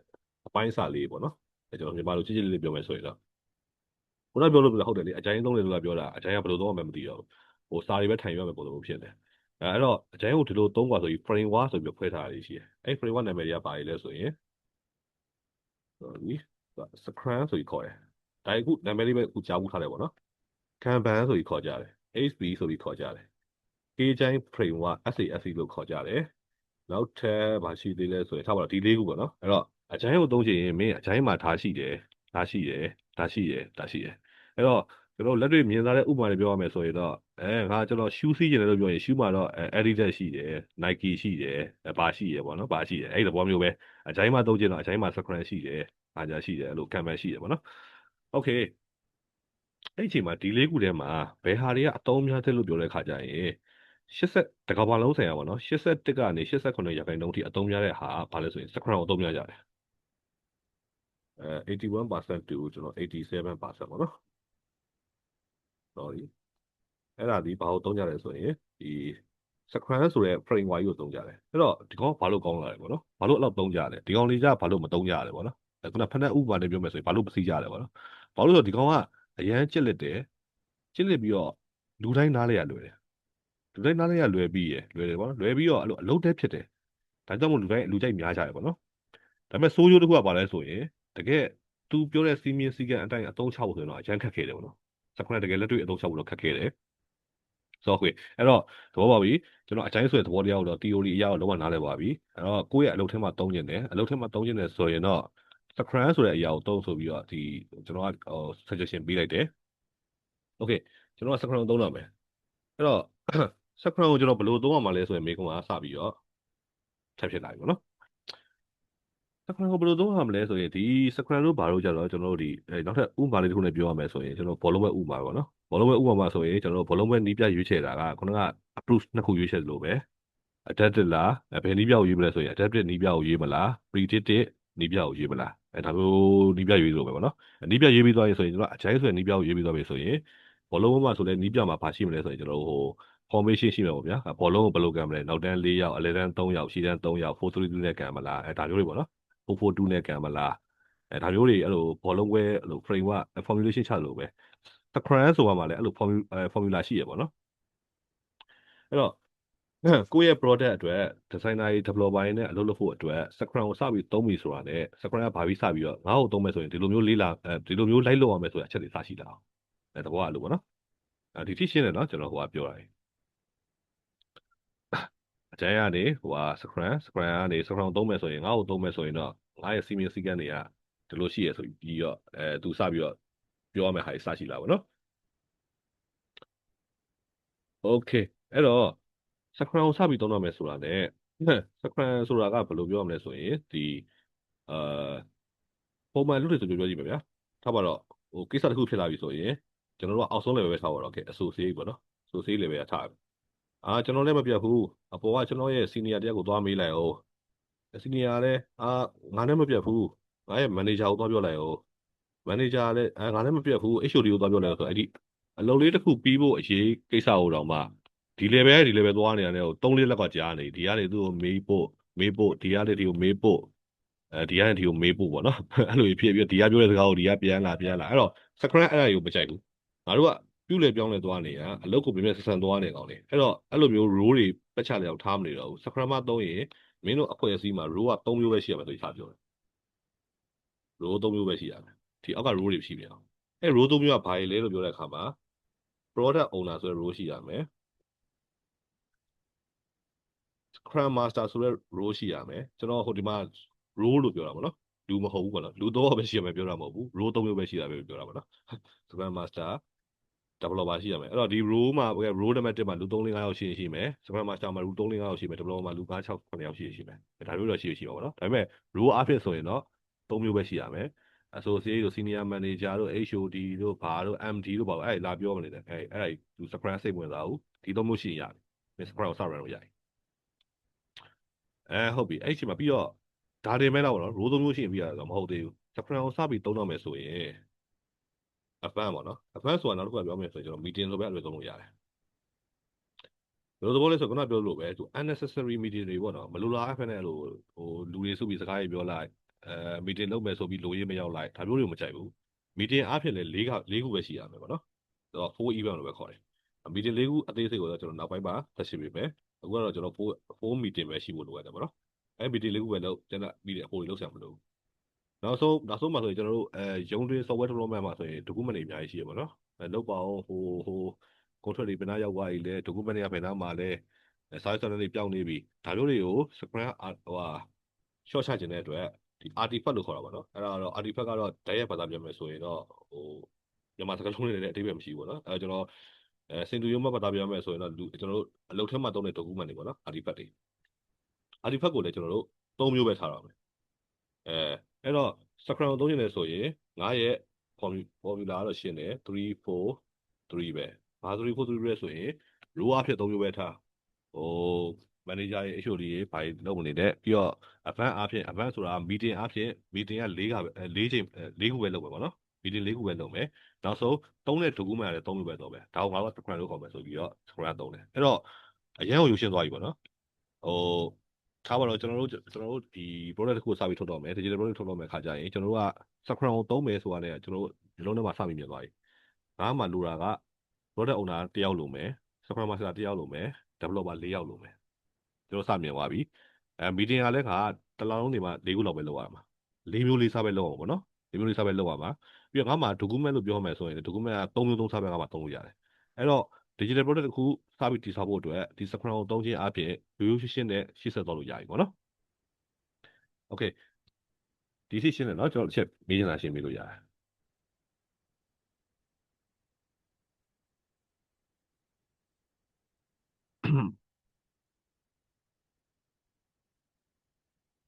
โอเคအဲ့ဆိုကျွန်တော်လည်းရှေ့ဆက်သွားတယ်ပေါ့နော်အဲ့တော့ပထမဆုံးအနေနဲ့ကျွန်တော်ဒီ row 3မျိုးအကြောင်းကိုစပြီးတော့အသေးစိတ်စပြီးရှင်းတော့မယ်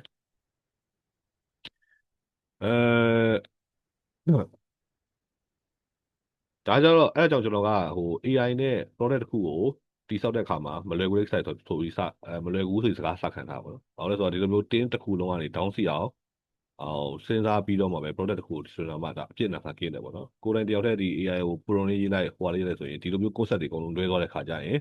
product ကြီးကဖြစ်တော့ဖြစ်လိမ့်မယ်ဒါပေမဲ့အဲ့လိုအပြည့်နဲ့ဆိုင်အများကြီးဖြစ်လိမ့်မယ် security concern တွေကို data တွေပေါက်ကြားသွားတာတွေဒါမျိုးအများကြီးဖြစ်နေတယ်ပေါ့နော်။ဆိုတော့ကိုကလုပ်ပြီးသား product ကိုမှဘယ်လိုမျိုးဆက်ပြီးတော့ဖောက်လုပ်ရမယ်ဘယ်လိုမျိုးလူတွေနဲ့အလုပ်လုပ်ရမယ်ဒီ concept ကိုအခြေခံပြီးတော့မှငါ AI နဲ့ဘယ်လိုတွဲပြီးတော့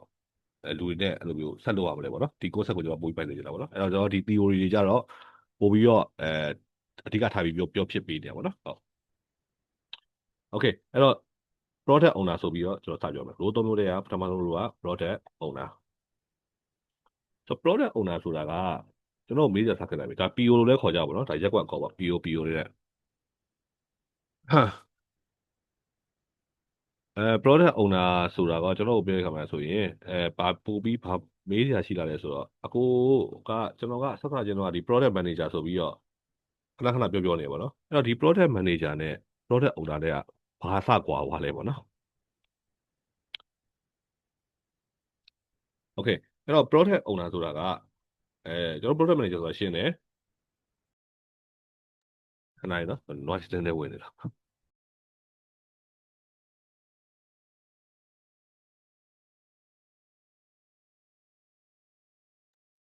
โอเคရပြီ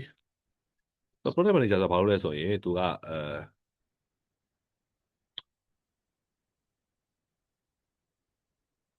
အဓိကအဖြစ်ပြောမယ်ဆိုရင်တော့ကျွန်တော်တို့တခြားဒီ stakeholder တွေ stakeholder ဆိုတာ process မှာပါဝင်ပတ်သက်သူတွေပေါ့နော်တခြား customer တွေဒီတိုင်း requirement တွေနဲ့ကျွန်တော်က long term ကြည့်ပေးရတယ်လို့ပေါ့နော်ဆိုတော့ဒီ product ကနောက်ထပ်6လကြာတဲ့အချိန်ကြာရင်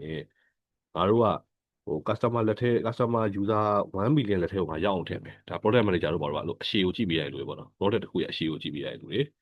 ဒီ product long term ကိုကြည့်ပေးရတယ်လို့လေ product owner ကျတော့အဲ့လောက် long term ကိုကြည့်ကြမလို့တော့သူကဘာကိုကြည့်ပေးရလဲဆိုရင် short term ကိုပဲကြည့်ပေးရတယ်ကောင် short term ဆိုတာကဒီ2လအတွင်းမှာဒီ product ကိုပြီးသွားအောင်လုပ်မယ်ဆိုပြီးတော့ဒီ scrum တင်းနဲ့ကျွန်တော်ညှိပေးရတဲ့လူပေါ့နော်ဒီ scrum ဆိုတဲ့ဟာမျိုးဒီ role 3မျိုးကလူတွေနဲ့ short term ပဲအဲ့တော့ product manager နဲ့ product owner နဲ့ဘာကွာလဲဆိုရင် product manager ဒီ product တစ်ခုရဲ့အရှိကိုအများကြီးကြည့်နေတယ်ဖြစ်ပြီးတော့ product ဒီ product တစ်ခုရဲ့ရေတိုအတွင်းမှာဖြစ်နေတဲ့အရာကိုပဲကြည့်ပြရတယ်လို့ပေါ့နော်အမျိုးကွာပါတယ်ဆိုတော့ဟုတ်တယ် role အမြင့်ဆိုရင်တော့ product manager ပို့ပြီးတော့မြင့်သွားတယ်လို့ခံစားရတယ်ဒါပေမဲ့ကျွန်တော် subscriber ခေါ်တာ role လေးပဲတမန်ချင်းမရှိတဲ့အတွက်သူက role မြင့်တယ် role တယ်ဆိုရင်ကျွန်တော်မပြောဘူးဒါပေမဲ့အလုပ်ပို့ပြီးတော့ scope ကြည့်ရမယ်အမြင်ကြည့်ရမယ် experience ပို့ရှိဖို့ရှိရလူကတော့ product manager ဖြစ်သွားတယ်product manager ကလေသူက long time ကြီးကိုပို့ပြီးတော့အဆင်ပြေအောင်ဒီ product owner ကိုစပြီးအလုပ်ခိုင်းရတာပေါ့နော်ဟိုမင်း subscriber နဲ့ကြည့်ပြီးတော့ငါရဲ့ patient ကိုပြီးအောင်မင်းတခုလုပ်လိုက်စမ်းပါဆိုရင်ဒီ product owner ကသူ့ long term ကိုပြီးအောင်ဒီ short term item လေးစပြီးတော့ create လုပ်ရတာပေါ့နော်ဒါလေးလည်းအချက်ရှင်းလားမသိဘူးနော်ဟုတ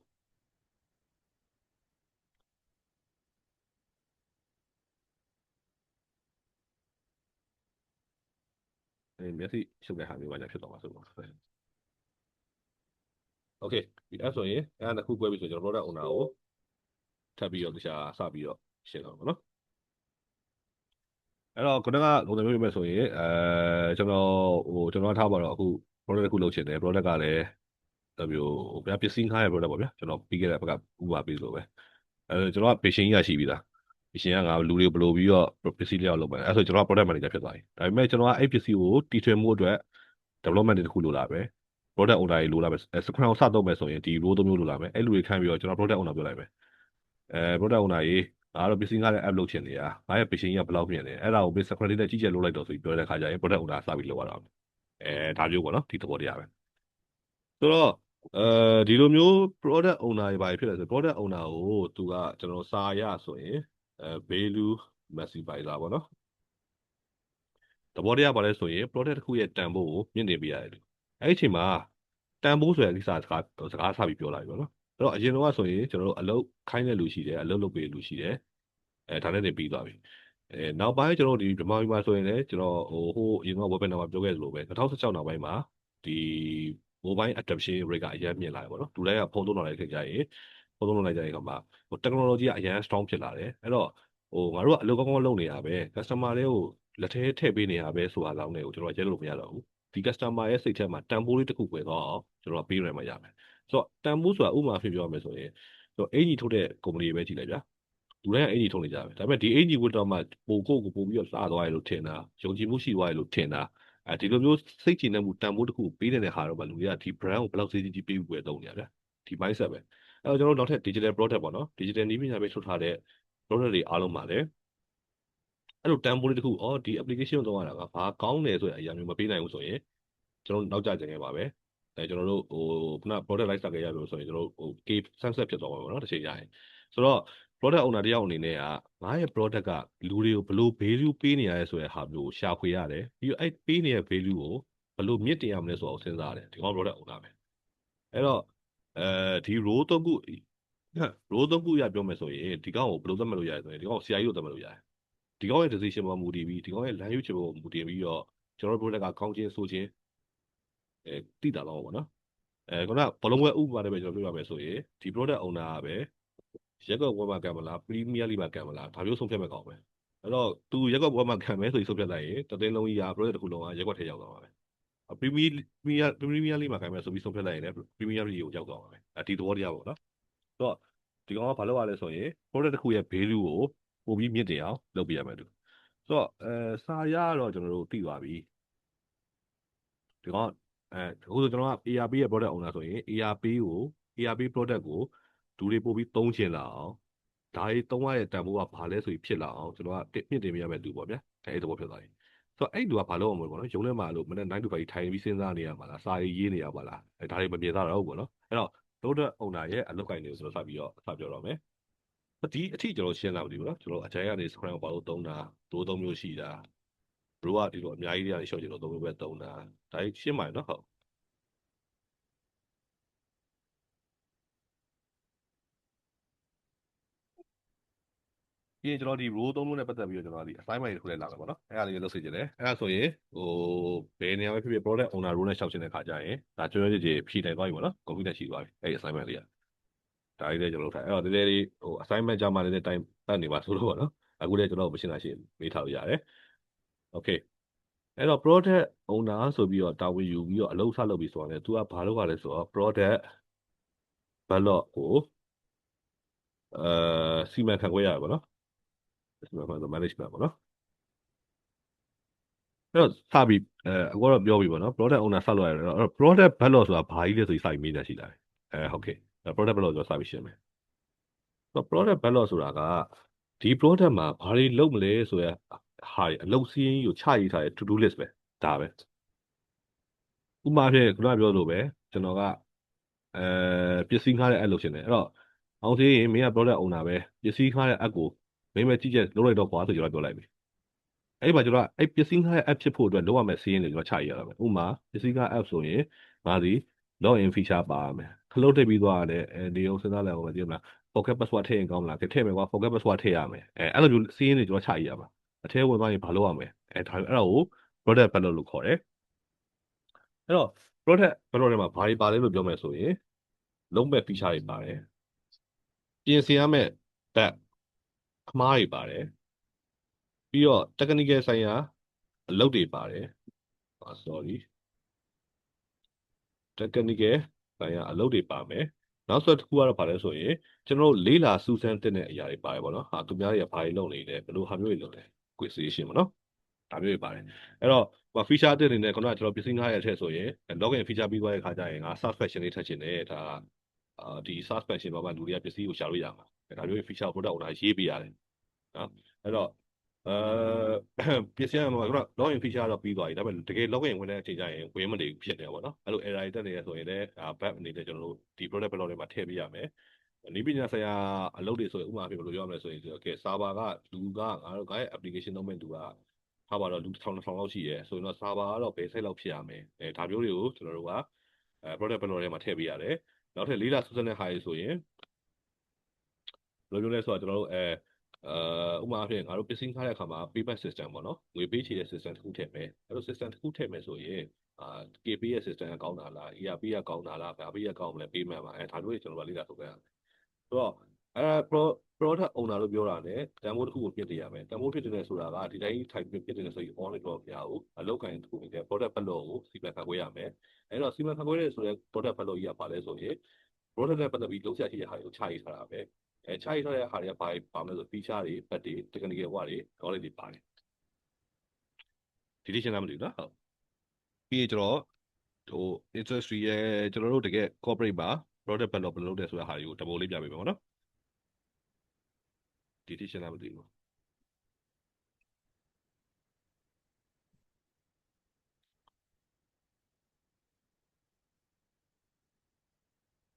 โอเคဆိုတော့ဒီ product backlog လို့ပြောတဲ့ဟာကြီးကိုတာဝန်ယူရမယ့်သူဒီခုနက role 3မျိုးထဲမှာ product owner ဆိုတဲ့ယောက်ကပဲတာဝန်ယူရတာကျန်တဲ့ကောင်တွေကစိတ်ဝင်စားကြမလို့စိတ်ဝင်စားကြမလို့ဆိုတာ like ထိကြမလို့ပေါ့နော်အဲ့ဒီအရှိအလုပ်တွေတော့လုပ်ရမယ်ဒါပေမဲ့တကယ်တာဝန်ယူပြီးတော့စီမံခန့်ခွဲမဲ့သူက product owner တယောက်ပဲစီမံခန့်ခွဲခွင့်ရှိရပေါ့နော်โอเคအဲ့တော့ product backlog တော့ကျွန်တော်ဘာဆိုတာပြီးသွားပြီသိသွားပြီဒီကောင်မှာဘယ်လိုတွေထူးခြားချက်တွေရှိတယ်ဆိုတာဟာတွေကျွန်တော်ဆက်ဆက်ပြပြမယ်နော်အဲ့တော့ backlog ရေးတဲ့အခါမှာခုနပြောလို့ပဲစိတ်ထဲရှိလိုမျိုးဟိုဘယ်လိုပြောရမလဲဟိုမြင်သမျှပြစ်ပြီးတော့ရေးထည့်လို့မရဘူးပေါ့နော်ဘယ်လိုမျိုးစီမင်းစည်းကမ်းလေးလိုက်နာရလဲဆိုရင်ဒီကောင် framework လေးတစ်ခုရှိရဲ DEEP ဆိုတဲ့ဟာလေးပေါ့နော်ပထမတစ်ခုကရေးတဲ့ဟာဒီ detail ဖြစ်ရမယ်DEDA detail ဖြစ်ရမယ်ပြောချင်တာကဟိုကိုတကယ်လုပ်တဲ့ဟာတွေကအသေးစိတ်တကြရေးတတ်ရမှာပေါ့နော်သဘောတည်းပြောမယ်ဆိုရင်ဟိုငါ login feature ဖြစ်နေဆိုရင်ဘယ်လော့ထဲမှာ login ဆိုရင်နှလုံးလေးရေးပြီးပြထားလို့မရဘူးဗျာဆိုတော့ငါ login feature လုပ်ချင်တယ်အဲ့ login feature မှာဘယ်လိုရေးပါချင်တယ် design ကဘယ်လိုဖြစ်ချင်တယ်အဲ့ဒါကို product owner ကသိချင်ကြအသေးစိတ်ရေးရမယ်ပေါ့နော်နောက်တစ်ခုကဘာလဲဆိုရင် estimated ဟာလေးထည့်ပေးရမယ်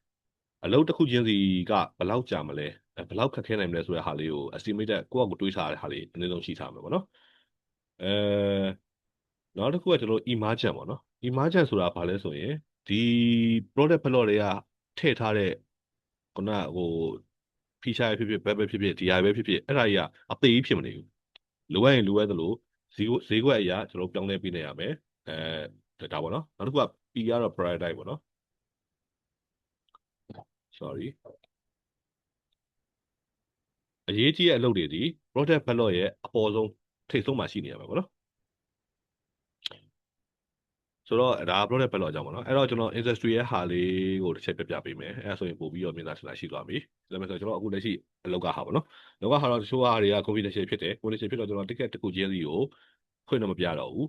ဟိုဒီတိုင်း run through လေးပဲပြသွားမှာပေါ့နော်ဒါ confidential လေးဖြစ်နေလို့ဟုတ် so okay ကျွန်တော်မနေ့ကတော့ဖွင့်ထားတယ်ဒါဆိုရင်ကျွန်တော်တို့ဒီ ARB ပေါ့နော်မြင်ရလားမသိတော့ဆိုပြန် hello မြင်ရလားမသိ ဟုတ်ကဲ့မြင်ရပါတယ် okay ကျွန်တော် ARB မှာဆိုရင်ကျွန်တော်တို့ဒီမှာ product backlog ဆိုတာရှိပါဒါ Jira ဆိုတဲ့ software ကိုသုံးတာပေါ့နော် Jira software ကိုသုံးတယ်Jira ဆိုတဲ့ software ကိုသုံးပြီးတော့ကျွန်တော်တို့မှာ backlog ဆိုတာရှိတယ်အဲ့တော့ကျွန်တော်တို့အလုပ်လုပ်မဲ့ဟာတွေဒီအလုပ်လုပ်မဲ့ item တွေဒီ430မှာ4ခုထိအလုပ်လုပ်ကြမှာပေါ့နော်ဒါကျွန်တော် idea ရရင်ကျွန်တော်ထည့်ထားမယ်ထည့်ပြီးသွားရင်အရေးကြီးဆုံးအရာကိုကျွန်တော်တို့အပေါ်ဆုံးနေထားတယ်ဘာလုပ်မယ်ညာလုပ်မယ်ဘာလုပ်မယ်ကျွန်တော်ဒီတော့ဖွင့်ပြရတော့ဘူးဒီလိုပဲတစ်ချက်ရှိုးလိုက်ပါနော်ဒါပေမဲ့ပြီးတော့ဒီ state တွေကဘယ်နားမှာရောက်နေပြီဆိုတာဟာကျွန်တော်ပြတယ်ဘယ်သူအလုပ်လုပ်နေဆိုရင်မြင်ရတယ်အဲ့တော့ product backlog ဆိုတာဒါကြီးပဲအဲ့တော့ဒီ backlog ကြီးကိုခံရမဲ့သူဒီကျွန်တော်ပဲဘာလို့ကျွန်တော်ကတာဝန်ရှိဆုံးသူပဲအဲ့တော့ကျွန်တော်ကမနေ့မိုးလင်းဘာလုပ်ရမလဲဆိုရင်ဒီထက် item တွေကျွန်တော်ကြည့်ရတယ်ဒီ400ကျော်ကြီးလုံးပေါ့နော်400ကျော်ကြီးလုံးကိုကြည့်ပြီးတော့ဟာဘယ်ဟာတွေတော့ဖြစ်တင်တယ်ဘယ်ဒီဘာတော့ဒါမျိုးကြီးဆိုရင် market နဲ့မခိုက်တော့ဘူး market ဆိုအပြည့်စည်နဲ့မခိုက်တော့ဘူးဘယ်ဟာရောထုတ်တင်တယ်ဒါတွေကိုကျွန်တော်စီမံခန့်ခွဲရတယ်ပေါ့နော်ဒါကို backlog management လို့ခေါ်တယ်ဆိုတော့ဒီ product backlog ကြီးမြင်ဆောင်ကျွန်တော်ဆက်ပြရတာပေါ့နော်အဲ့တော့ကျွန်တော်ဒီတေးပြလို့ရဟာကျွန်တော်ကိုယ်ပိုင်ဟာရှိတယ်ကျွန်တော်တို့ကျတော့ဒီ Jira တို့ဘာတို့ကျွန်တော်မသုံးတော့ဘူးဘာလို့မသုံးလဲဆိုတော့ Jira တို့ဘာလို့ဈေးကြီးရယ်ပေါ့နော်ဈေးကြီးဆိုရင်သူကဈေးကြီးတယ်ဆိုတာတယောက်ကို15ကျပ်တို့ဒေါ်လာ15ကျပ်ဒေါ်လာ20ဒါမျိုးတွေပေးရတယ်ပေါ့နော်အဲ့တော့ကျွန်တော်ကဘာသုံးလဲဆိုရင်ဒီလိုမျိုးဟာကို AI နဲ့အသုံးပြုပြီးတော့ကိုယ်ပိုင်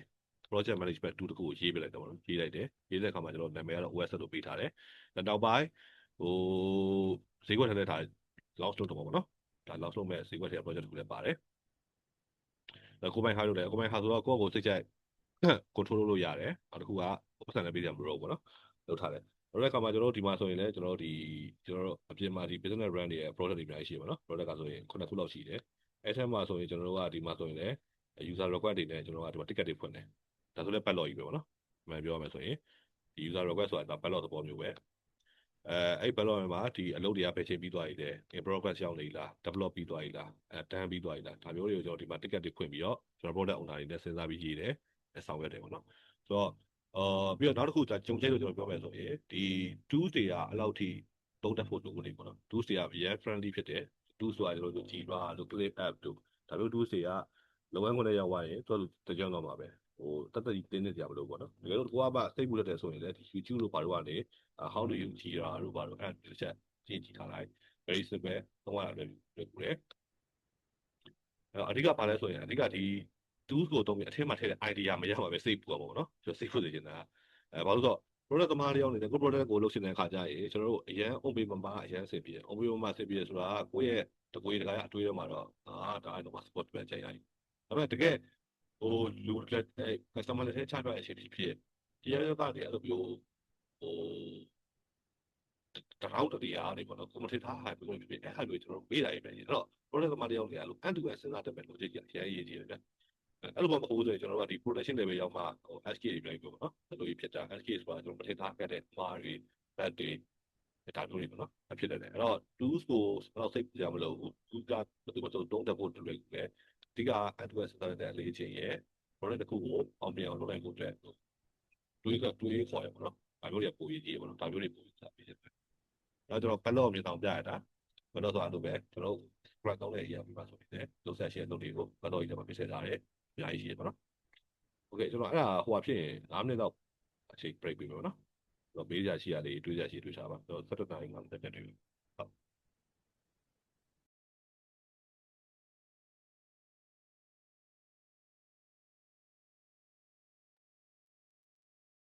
ဟုတ်ကျွန်တော်ဒီဟိုပဲဟို19ရှိမှာပဲရှိတယ်နော်မေးကြရှိမေးလို့ရတယ်ဟုတ်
မဟုတ်ဆရာ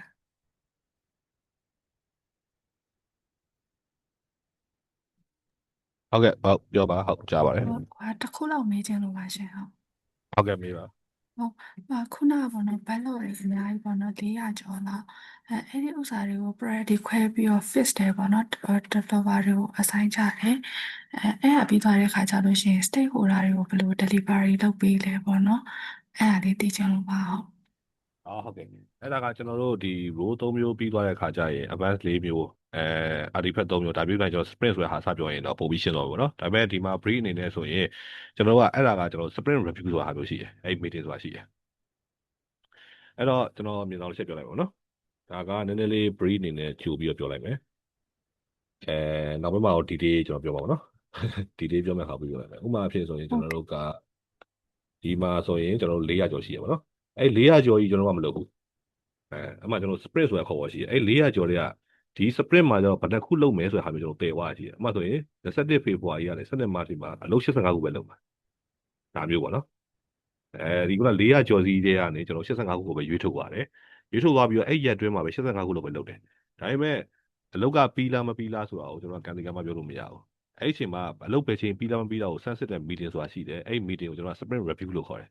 အဲ့ sprint review မှာကျွန်တော်တို့83ခုတည်းကတော့ဘယ်နှခုကတော့ပြီးသွားပါပြီဘယ်နှခုတော့လုပ်ဖို့ကြံပါတော့ဆိုပြီး state ကိုတော့ကျွန်တော်ကပြတယ်ပေါ့နော် deliver လုပ်တယ်ဒီသဘောပေါ့နော် ဟုတ်ကဲ့ရှင် ဟုတ်ကဲ့ဟုတ်တစ်ချက်ရှင်းလာမလို့နော်ပြေးလို့ရတယ်တက်ပြီးတော့ ဟုတ်ကျေးဇူးတင်ပါတယ် โอเคပါကျွန်တော်ဒီမှာဆိုတဲ့အတိုင်းပဲကျွန်တော်ကဒီမှာကြောက်ရှင်းတယ်ကျွန်တော်ကတင်းကကျွန်တော်ကိုယ်ပိုင် development တင်းကလောကကျော်မှာလူကုန်ပေါင်းရင်တော့မှ15လောက်ပဲရှိရဆိုတော့ဒီ corporate အကြီးပုံစံမျိုးတော့မသွားဘူးမသွားရတဲ့အတွက်ကျွန်တော်ပြီးသွားပြီဆိုရင်တော့ဒီ ticket ကိုမူးလိုက်တာပေါ့နော် dance fest တွေထည့်တာ dance fest မှာပြီးသွားရင်တော့ဒါအလုပ်တစ်ခုပြီးသွားပြီပေါ့နော်ကျွန်တော်တို့လူ15လောက်လုံးပြင်သွားပြီပေါ့နော်ဒါမျိုးရှိတယ်ဟုတ်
โอเคကျွန်တော်တက်လိုက်ပြသားပါနော်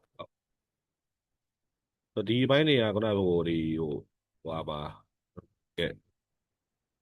corporate level အကြီးမှာလုပ်တဲ့ပုံစံကိုကျွန်တော်လည်းပို့ပြီးတော့ဦးစားပေးသွားမှာနော်အဲ့တော့နည်းနည်းပို့ပြီးတော့မရှင်းတာတွေပိုရှိလာနိုင်သေးပိုများတယ်ဒါကြောင့်မေးပြီပေါ့နော်ရတယ်โอเคပါအဲ့တော့ကျွန်တော်ပြန်ဆက်သွားလိုက်မယ်ဆိုတော့ခုန backlog ကိုကျွန်တော်တို့ဘယ်လိုမျိုးစီခံကိုရမှာပေါ့နော်အဲ့တော့ product owner ရဲ့အလုပ်က product backlog management လို့ကဘာလုပ်ရမလဲဆိုတော့ကျွန်တော်ပြောပြသွားပြီ product backlog ဆိုတာဘယ်လိုအရာကြီးလဲဆိုတော့ကျွန်တော်ပြောပြသွားပြီအခုထပ်ပြီးတော့ကျွန်တော်အဆင့်ပြောမယ်ဆိုရင်ခုနကကျွန်တော် artifact 3မျိုးလေးပါပြောရပါတော့artifact 3မျိုးလေးပါတစ်မျိုးက product backlog ပဲတစ်ခါမှတ်ထားလိုက်ပါတော့တစ်မျိုးဆိုတော့ဖြတ်ပြောလိုက်ဘာလို့လဲဆိုတော့ဒီ product backlog တစ်ခုရှိတာနဲ့ခုနဒါကြီးကျွန်တော်တို့မြင်နေရတာလေပေါ့နော်ပြရပါရင်ဒါကြီးမြင်နေရတာနဲ့လူတွေအားလုံးကဟို document ကြည့်ပါအောင်ဟိုနားသွားကြည့်ပါအောင်ဒါကြီးလောက်ဆံမလို့ဘူးလူအားလုံးဒီမှာလာကြည့်အားလုံးဘာကြီးလို့ဆိုတော့ပြပြီလားအားပဲပေါ့နော်screen ကအရန်ကိုကောင်းတယ်ဆိုတော့အဲ့ဒါဒီကောင်းတယ်ပေါ့နော်တိတာမြင်တာထင်ရှားတယ်ဘယ်သူဘာလုပ်နေလဲအကုန်လုံး transparency ပဲပုံမလင်းလင်းပဲမြင်နေတာပဲ ပြီးတော့ကျွန်တော်ဒီမှာဟိုစကားတစ်ခုပြောပါတော့ဒါကကျွန်တော်ကလုပ်ငန်းခွင်လွှဲလို့ရမယ်လည်းပဲဒီပြောပြတယ်ပေါ့နော်ဟို PSPO တို့ PSN တို့ software ဖြည့်လို့ရတယ်လည်းပဲပြောတာမဟုတ်ဘူးပေါ့နော်အဲ့ဒါလည်းပြောတော့မှာဆိုလို့software ဖြည့်မယ်ဆိုရင်တော့ theory တွေပို့ကြရမှာပြရတယ်ဆိုတော့ operation process control တို့ဟို Scrum ရဲ့ basic 5ခုလို့ကျွန်တော်ဒါတွေကိုတော့ပြောသွားမယ်ဒီတေးပြောသွားအောင်ကျွန်တော်ကလက်တွေ့တကယ်အသုံးချနေတဲ့ဟာကိုပဲပို့ပြီးတော့ဒီကထားပြောသွားမှာပေါ့နော်โอเคပါဆိုတော့ product backlog ဆိုတာဘာလဲဆိုတော့ကျွန်တော်ပြလိုက်တယ် product backlog ဆိုတာခုန artifact တွေကတစ်ခုထဲမှာပါတယ်ဒီ artifact တစ်ခုထဲမှာပါတယ် product backlog ထဲမှာထည့်ရမယ့်ဟာတွေကဒါတွေထည့်ရမယ် feature တွေ bug တွေ technical word တွေ knowledge တွေပြီးတော့ format ကဒီလိုလေးရှိရပါတော့okay ဒါက product owner တယောက်အနေနဲ့ပထမဆုံးအနေနဲ့သူလုပ်ရမယ်လို့ပေါ့နော်သူရုံးရောက်ရင်လုပ်ရမယ်ပထမဆုံးလုပ်က product backlog management အဲ့တော့ဒါမှနံပါတ်1ချက်နောက်တစ်ခါဘာလုပ်ရလဲဆိုရင်ကျွန်တော်တို့က user story ရေးသားခြင်းဆိုခေါ်တာပေါ့နော်user story ဆိုတာဘာလဲဆိုရင်ငါကကျွန်တော်ဒီပုံကြီးတွေကပဲဒီစာရေးရအောင်ဗျဘာလဲအဲ့တော့ကိုရဲ့စာပဲကိုရဲ့ဟိုရေးချင်လို့ရေးလို့ပြောဆိုရေးချင်လို့ရေးလို့ရတယ်ဒါပေမဲ့ကျွန်တော်တို့ရေးတဲ့ဟာတွေကဘသူတွေကိုအတွက်ရေးညွှန်းတာလဲဆိုရင်explaining to developer ပေါ့နော် developer တွေကိုရေးညွှန်းတာအဲ့တော့ကိုရေးရဲ့ story ကိုရေးရဲ့ ticket ကြီးကိုရေးရဲ့ issue ကြီးကို developer နားမလဲဘာမှလုပ်လို့မရတော့ဘူးပေါ့အဲ့သူတို့ဓာတ်နဲ့ကိုရေးရမယ်ရေးရဲ့အခါမှာဘယ်လိုရေးရတဲ့အခါကျရင်ကျွန်တော်တို့ထားပါတော့ဟိုဒီတိုင်းပုံမှန်လူချင်းကျွန်တော်တို့ပုံမှန်ဟိုအလားပါပြောလို့အဲ့လိုကျွန်တော်ဟို feature လေးရေးပေးပါအောင်ဆိုရင်တော့ပြောလို့မရဘူးရေးရတဲ့ပုံစံဆိုတာရှိပြီးသားပေါ့နော်အဲ့တော့ရေးရတဲ့ပုံစံဆိုတာကိုက user ဘက်ကနေခံစားရင်သူ့ format ကသူက as ဒါလို့လာပါတော့ I want လို့လာတယ် comma so that ဒါ format ပဲအဲ့တော့ product backlog ထဲမှာ user story ကိုရေးမယ်ဆိုရင် as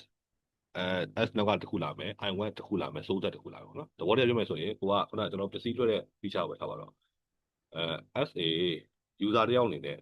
I want လို့ချင်တယ်ဘာလို့ချင်လဲဆိုရင် notification ရေးမယ်ဆိုရင် so that I can notify who order who want to borrow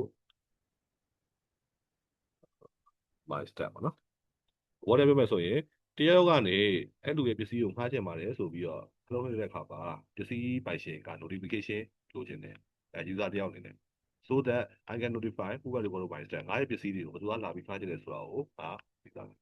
ဒါလေးပေါ့နော်ဒါ story ရေးသားခြင်းဆိုတာဘောတယ် owner အဲ့လိုရေးပေးကြမယ်အဲ့တော့အခုတချောင်းလေးရေးပေးရတဲ့ပြီးတော့ဘယ်လိုပြီးမလို့အဲ့မှာကျွန်တော်တို့ accepted criteria ဆိုတာရှိတာတော့ AC လိုပဲတော်ယူလိုက်မယ် accepted criteria အဲ့တော့သဘောတရားပါလဲဆိုရင်ဒီတစ်ချောင်းလေးနဲ့ဆိုရင်ကျွန်တော်တို့ကသဘောတရားတော့နားလည်ပါပြီဒါပေမဲ့ဘလို့အထက်မှာပါခြင်းလဲဘလို့ UN ဖြစ်ခြင်းလဲအဲ့တော့မပါရမလဲဆိုရင်ဥပမာဖြင့် notification က notification should be placed at the corner of the app ပေါ့နော် of the အဲ့တော့ notification icon လေးဆက်လိုက်မယ် icon က should be placed at the corner of the application ရဲ့ downer လေးမှာရှိရမယ်notification ကိုနှိပ်တဲ့အခါကျရင်ဘယ်လိုမျိုးUI လေးကကြာလာမယ်အဲ့မှာ user ဘယ်လိုဖြစ်ရမလဲအဲ့တော့အဲ့ accepted criteria ဆိုတာက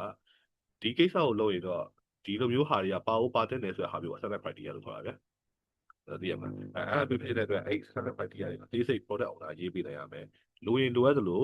UI design တွေ UI ဆိုရင် interface ဘယ်လိုနေဘာဖြစ်သွား design တွေပဲကိုအဲ့ ticket ထဲမှာထည့်ပေးနိုင်ရမယ်အဲ့တော့မှ developer ဒီ ticket ကြီးကိုလို့တိတ်ပြီးတော့နားလည်သွားပြီဆိုပြီးတော့ပြောလို့ရပါတော့ဆိုတော့အဲ့ဟာဥပမာလေးကိုကျွန်တော်ဒီ AR ပေးတော့မပြတော့ဘူးဒါကျွန်တော်အလုပ်ဟာဆိုတော့ computer တွေပါတယ်ဘာနဲ့ပြမလဲဆိုရင်ကျွန်တော်ဒီမြစ်ဟာနဲ့ပြမယ်နော်ကျွန်တော်တို့ဒီ project တစ်ခုလုပ်နေပါတော့ project ကကျွန်တော်တို့ဒီဟို ticket ရောင်းတဲ့ဟာပေါ့နော် ticket ဆိုတာကကျွန်တော်တို့ဒီ showway ဘိုင်းမှာ ticket သွားတဲ့ခါကျရင်ကျွန်တော်တို့ဘယ်လိုခေါင်း ticket ဝယ်လို့ရတဲ့ဟာမျိုးကိုကျွန်တော် develop လုပ်နေရရှိတယ်အဲဒီမှာကျွန်တော် develop ပါကိုကျွန်တော်ဘယ်လိုခိုင်းထားလဲဆိုရင် ticket ခုတဲ့ခါမှာ ticket package နဲ့ sale ရော discount ပေါ့နော်ကျွန်တော်ကတော့ခုနအမှန်တကယ်ရေးနေတာကတော့ဒီ format နဲ့ရေးနေတာပေါ့နော်ဒါပေမဲ့ကိုလို့ဆိုတော့လည်းအဲ့ဟာတွေသိပြီးမသုံးမိလိုက်ဘူးဗျာအမှန်တော့ SA user ပါကြတယ်ကျွန်တော်ဒီမှာ tag လေးကိုရေးရအောင်ပေါ့နော်ပြီးတော့ accepted criteria အနေနဲ့ဒီ ticket မှာ sale ရော discount ထည့်ကြတယ်ဆိုရင်ဒါမျိုးကျွန်တော်ထည့်ပေးရပါတော့ပတ်စံဘယ်လောက်ဆိုရင် ticket ကလူဘယ်လောက်တက်လာပဲပြီးတော့user တွေကိုဘယ်လို white list လုပ်မယ်discount တွေဘယ်လိုလုပ်မယ် ပြီး transaction report မှာဆိုရင်ဘယ်လိုလာမလဲဒါကျွန်တော် brief ပဲပြောပြတယ်ပေါ့နော်ဒီ day မရှင်းပြတော့ဘူး asset criteria ဘယ်လိုရေးရဆိုတော့ပြောပြမယ်ပြီးတော့သက်ဆိုင်ရာလူအဆိုင်ချတယ်ဘယ်နေ့မှပေးရမလဲဒါမျိုးကြီးကျွန်တော်လုပ်တယ်ပေါ့နော်အဲ့တော့ product owner အနေနဲ့ဒီ asset criteria ဆိုတဲ့အရာရယ်ဒီက user story ဆိုတဲ့ title ရယ်ဒီနှစ်ခုကိုဒီချက်ချာ developer နားလည်အောင်ဒီချက်ကောင်းကောင်းမွန်မွန်ရေးပေးနိုင်တင်တယ်ပေါ့နော်ရေးပေးနိုင်လဲနိုင်ရမယ်ပေါ့နော် product owner တယောက်အနေနဲ့အဲ့တော့နှစ်ခုပြောပြီးသွားပြီနံပါတ်တစ်ခုအနေနဲ့ product backlog ကိုစီမံခန့်ခွဲရမယ်ဒုတိယအနေနဲ့ကတော့ user story ကောင်းကောင်းမွန်မွန်ရေးရမယ် user story ရေးတိုင်းမှာ acceptance criteria ဒီလုပ်ကိုလုပ်မယ်ဆိုမှတော့ဒီအချက်တွေကဘာမှဖြစ်မယ်ဆိုတာမျိုးကို developer နားလည်နိုင်အောင်ရေးပေးရမယ်နောက်ဆုံးတစ်ချက်အနေနဲ့sorry နောက်တစ်ခုအနေနဲ့ကလိုရသလို UI design တွေဘာတွေထည့်ပေးနိုင်အောင်ပေါ့နော် okay ဒီတိရှင်းလာမလို့နော်ဟုတ်ရှင်းတယ်နံပါတ်3ချက်တော့ပါမယ်ဒီရည်ပြောလို့ရတယ်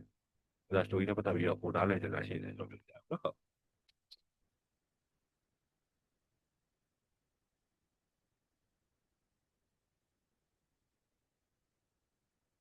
Okay အဲ့တော့ကျွန်တော်နံပါတ်3ကိုတွားမယ် product owner အနေနဲ့ဟုတ်ပြီရုံးရောက်လာပြီ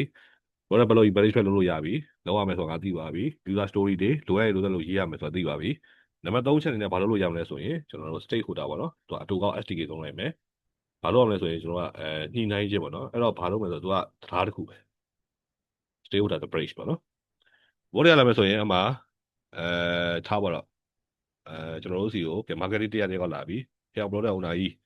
လာမယ့်သတင်းကြွမှာငါတို့ရဲ့ wallet ငါတို့ရဲ့ system မှာdiscount ပေးချင်တဲ့ app ထဲကိုဘာလို့ထုတ်ချင်တယ်ပေါ့နော် discount လုပ်ချင်တယ်အဲ့တော့လာပြောပြီလာပြောတဲ့အခါမှာ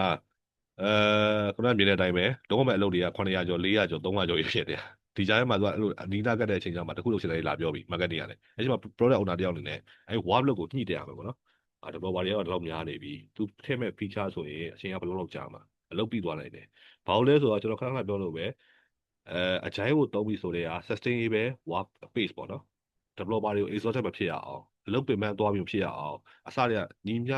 တာတဲ့ development လိုက်စားခဲ့ work ပေါ့နော် flow လေးတစ်ခုကိုဂျားတွေက product owner အချိန်ကြီးပေးနိုင်အောင်ချိန်ကြီးပေးတဲ့အနေနဲ့ပြန်ပြောမှာလား okay ငါတို့ developer တွေကအခုကတော့ဖိုင်နဲ့ပြည်နေရမင်းအပိုင်းကိုတော့ငါတစ်စောင်းနိုင်ပြီးဘယ်နည်းကျွန်တော်မှငါလုပ်ပေးနိုင်မယ်အခုတော့မဟုတ်သေးဘူးအစားတရားဖြစ်ပေါ့နော် product owner က stakeholder တွေကြားထဲမှာလည်းကောင်းကောင်း communication လုပ်နိုင်ရမယ် communication လုပ်နိုင်တယ်ဆိုတာကိုယ့်အတွက်မဟုတ်ဘူး development အတွက်ပေါ့နော်နောက်တစ်ခုက customer တွေအတွက်ဘယ်လို stakeholder ပြောတဲ့ကိစ္စဒီ developer တွေကလည်းရတယ်အဆင်ပြေတယ် customer တွေအကျိုးရှိမယ်ဆိုရင် product owner တယောက်အနေနဲ့ priority level အမြင့်ဆုံးထားပြီးတော့ဆောင်ရွက်တင်တယ်ပေါ့နော်ဆောင်ရွက်လို့လည်းရတယ်ပေါ့နော် okay အဲ့တော့နံပါတ်3အနေနဲ့ကတော့ product owner နဲ့အဲ့လိုပါတယ်နံပါတ်4အနေနဲ့ပြောမယ်ဆိုရင်ခုနကကျွန်တော်တို့ပြောခဲ့တဲ့ asset ရှေ့အောက်ပဲပြန်ရေးတော့မယ်asset criteria ပေါ့နော်အဲ့တော့ developer ကနေခုနကကျွန်တော်ပြောတဲ့ ticket ကြီးကိုကြည့်ပြီးတော့ကဲအောင်စင်းမင်းပြောထားတဲ့ဟာကြီးကပြီးသွားပြီဆိုပြီးတော့ကျွန်တော်တို့ done လုပ်လိုက်ပြီဒီဘက်ကဒီထဲကိုရွှေ့လိုက်ပြီကျွန်တော်ဆက်မတော့ကဲ back gallery လိုက်စားပြီအဲ့ဒီချိန်မှာကျွန်တော်က तू ပြီးတယ်ဆိုတော့ကျွန်တော်မျက်စိမိတ်ပြီးသွားပြီပဲဆိုပြီးလုပ်လို့မရဘူးဘာလို့လဲဆိုတော့ကိုယ့်ရဲ့ဒီ asset criteria တွေကတကယ်ရောဖြစ်ရလားဆိုတော့ကျွန်တော်က testing ဝင်ရတယ် product owner တယောက်အနေနဲ့ခုနပြောလို့ပဲဒီချက်ကတကယ်ရောပြီးသွားပြီလားဒီချက်ပြီးသွားပြီလားဒီချက်ပြီးသွားပြီလားဒီချက်ပြီးသွားပြီလားဒီချက်ပြီးသွားပြီလားဒီချက်ပြီးသွားပြီစသည်အဖြစ်နေဆိုတော့အဲ့အချက်တွေအားလုံးကိုကျွန်တော်ကလိုက်စစ်ပြီးတော့ဒီအချက်တွေအားလုံးပြီးတော့မှကျွန်တော် product owner တယောက်အနေနဲ့ဟုတ်ကဲ့ developer ရဲ့ငါခိုက်ထားရလို့ developer ပြီးသွားပြီဆိုပြီး done ဆိုပြီးတော့တတ်မှတ်ရတယ်ဆိုတော့အနည်းဆုံးပြောမယ်ဆိုရင်product owner တယောက်ဖြစ်ပြီး organization တစ်ခုမှာအလုပ်ဝင်နေပြီဆိုရင်လုံးဝမဲ့အချက်ဒီ၄ချက်ပဲရှိတယ်အမှန်ကတော့ organization မှာပူတည်ပြီးတော့၄ချက်နဲ့ပို့ပြီးများရင်များနိုင်မှာပေါ့နော်ဒါကတော့ကန်တကယ်မှပြောလို့မရဘူးဒါပေမဲ့အဖြစ်မနေလုံးတဲ့အချက်၄ချက်ပဲရှိတယ်၄ချက်လို့ပြောလို့ရတယ်ပေါ့နော်ဒါလုပ်ဖို့လုပ်ရမှာနံပါတ်1က product backlog management အဲ့မှာကျွန်တော်ထပ်ရှင်းပြရတယ် product backlog ဆိုတာဘာကြီးလဲဆိုရင်ဒီ product တွေလုပ်ဆက်ရရှိ to do list တွေ to do list ဆိုတာဒီတိုင်း to do list တော့မဟုတ်ဘူး feature တွေပါမယ် bug တွေပါမယ် technical work တွေပါမယ် knowledge တဲ့ပတ်သက်တဲ့ဟာတွေပေါ့နော်တခြား industry ရဲ့ knowledge ဖြစ်ပေါ့နော်နောက်တစ်ခုက product backlog လို့ရေးပြီးဆိုတာနဲ့ဒီ၄ချက်ကိုတိုင်းနာရမယ်ဒီ day ဖြစ်ရမယ်ခံမှန်းခြေဘယ်ချိန်မှပြီးနိုင်မလဲဆိုတော့ product ကိုဒါကြိုပြီးတော့မှတ်ထားရမယ်စိတ်ထဲရတယ်ပြီးတော့အသေးထားလို့မရဘူး emergent အများနဲ့တိုးတက်ပြောင်းလဲနိုင်နေရမယ်ပြီးတော့ priority စီထားရမယ်ရှိသမျှအားလုံးအရေးကြီးရဆိုပြီးတော့ပြောလို့မရဘူးရှိသမျှအားလုံးနောက်မှလို့ဆိုလည်းပြောလို့မရဘူးအရေးကြီးရတဲ့နောက်မှလို့ပြရတဲ့တန်းတူပွင့်နိုင်တဲ့ strong ရှိရပေါ့နော်ဒါပထမတစ်ချက်ဒုတိယအချက်အနေနဲ့ကျွန်တော်တို့user story ကောင်းကောင်းမွန်မွန်ရေးနေရမယ် user story ရေးတဲ့အခါမှာ format က add I want so that ဒီကြားထဲမှာကိုလိုချင်တဲ့ story ကိုထည့်တာဒါကျွန်တော်ဥပမာအဖြစ်ဒါလေးရေးပြထားတယ်ပြီးတော့ user story မှာထားတဲ့ asset criteria ဆိုတာပါမယ်ပြောချင်တာကဒီ feature မှလုပ်ပြီးဆိုရင်တော့ဒီလိုမျိုးအဆင့်တွေကပါမယ်ဆိုတော့ဟာကို asset criteria လို့ခေါ်တယ် ထားပြီးပြီးတော့တော့တတိယအဆင့်နဲ့ဘာလို့ရမလဲဆိုရင် stakeholder တွေကြားထဲမှာ stakeholder နဲ့ဒီ scrum team နဲ့ကြားထဲမှာဒီproduct နဲ့ပတ်သက်ရင်ပေါ့နော်အမှကျွန်တော်စကားလေးခံထားတယ် product နဲ့ပတ်သက်ရင်တခြားကိစ္စနဲ့ပတ်သက်ရင်ကိုဘာပြောကြမလို့သူထားပါတော့ဥပမာဒါစာကိစ္စပဲဖြစ်ဖြစ်ရုံတော့ကြပဲဖြစ်ဖြစ်ဒါကို product owner လိုက်ပြီးတော့ stakeholder ညှိကြမလို့ဒါပေမဲ့ product နဲ့ပတ်သက်ပြီးဆိုတော့ stakeholder stakeholder နဲ့ product owner တကယ် management တွေပြီးညှိပြရမှာပေါ့နော်ဒါမျိုးသူကဂျားတွေက development တင်ကိုစားပြောပြီးဆိုပြရမယ့်စကားရှိတယ်ပြီးတော့ certain criteria developer နဲ့အလုပ်ကိုပြီးပြီဆိုတာနဲ့သူတကယ်ရောပြီးပြီလားဆိုတော့ certain criteria နဲ့ကိုက်ပြီးတော့စစ်ပေးရမှာပေါ့နော်အဲ့တော့ဒါ product owner ရဲ့အလုပ်ပဲ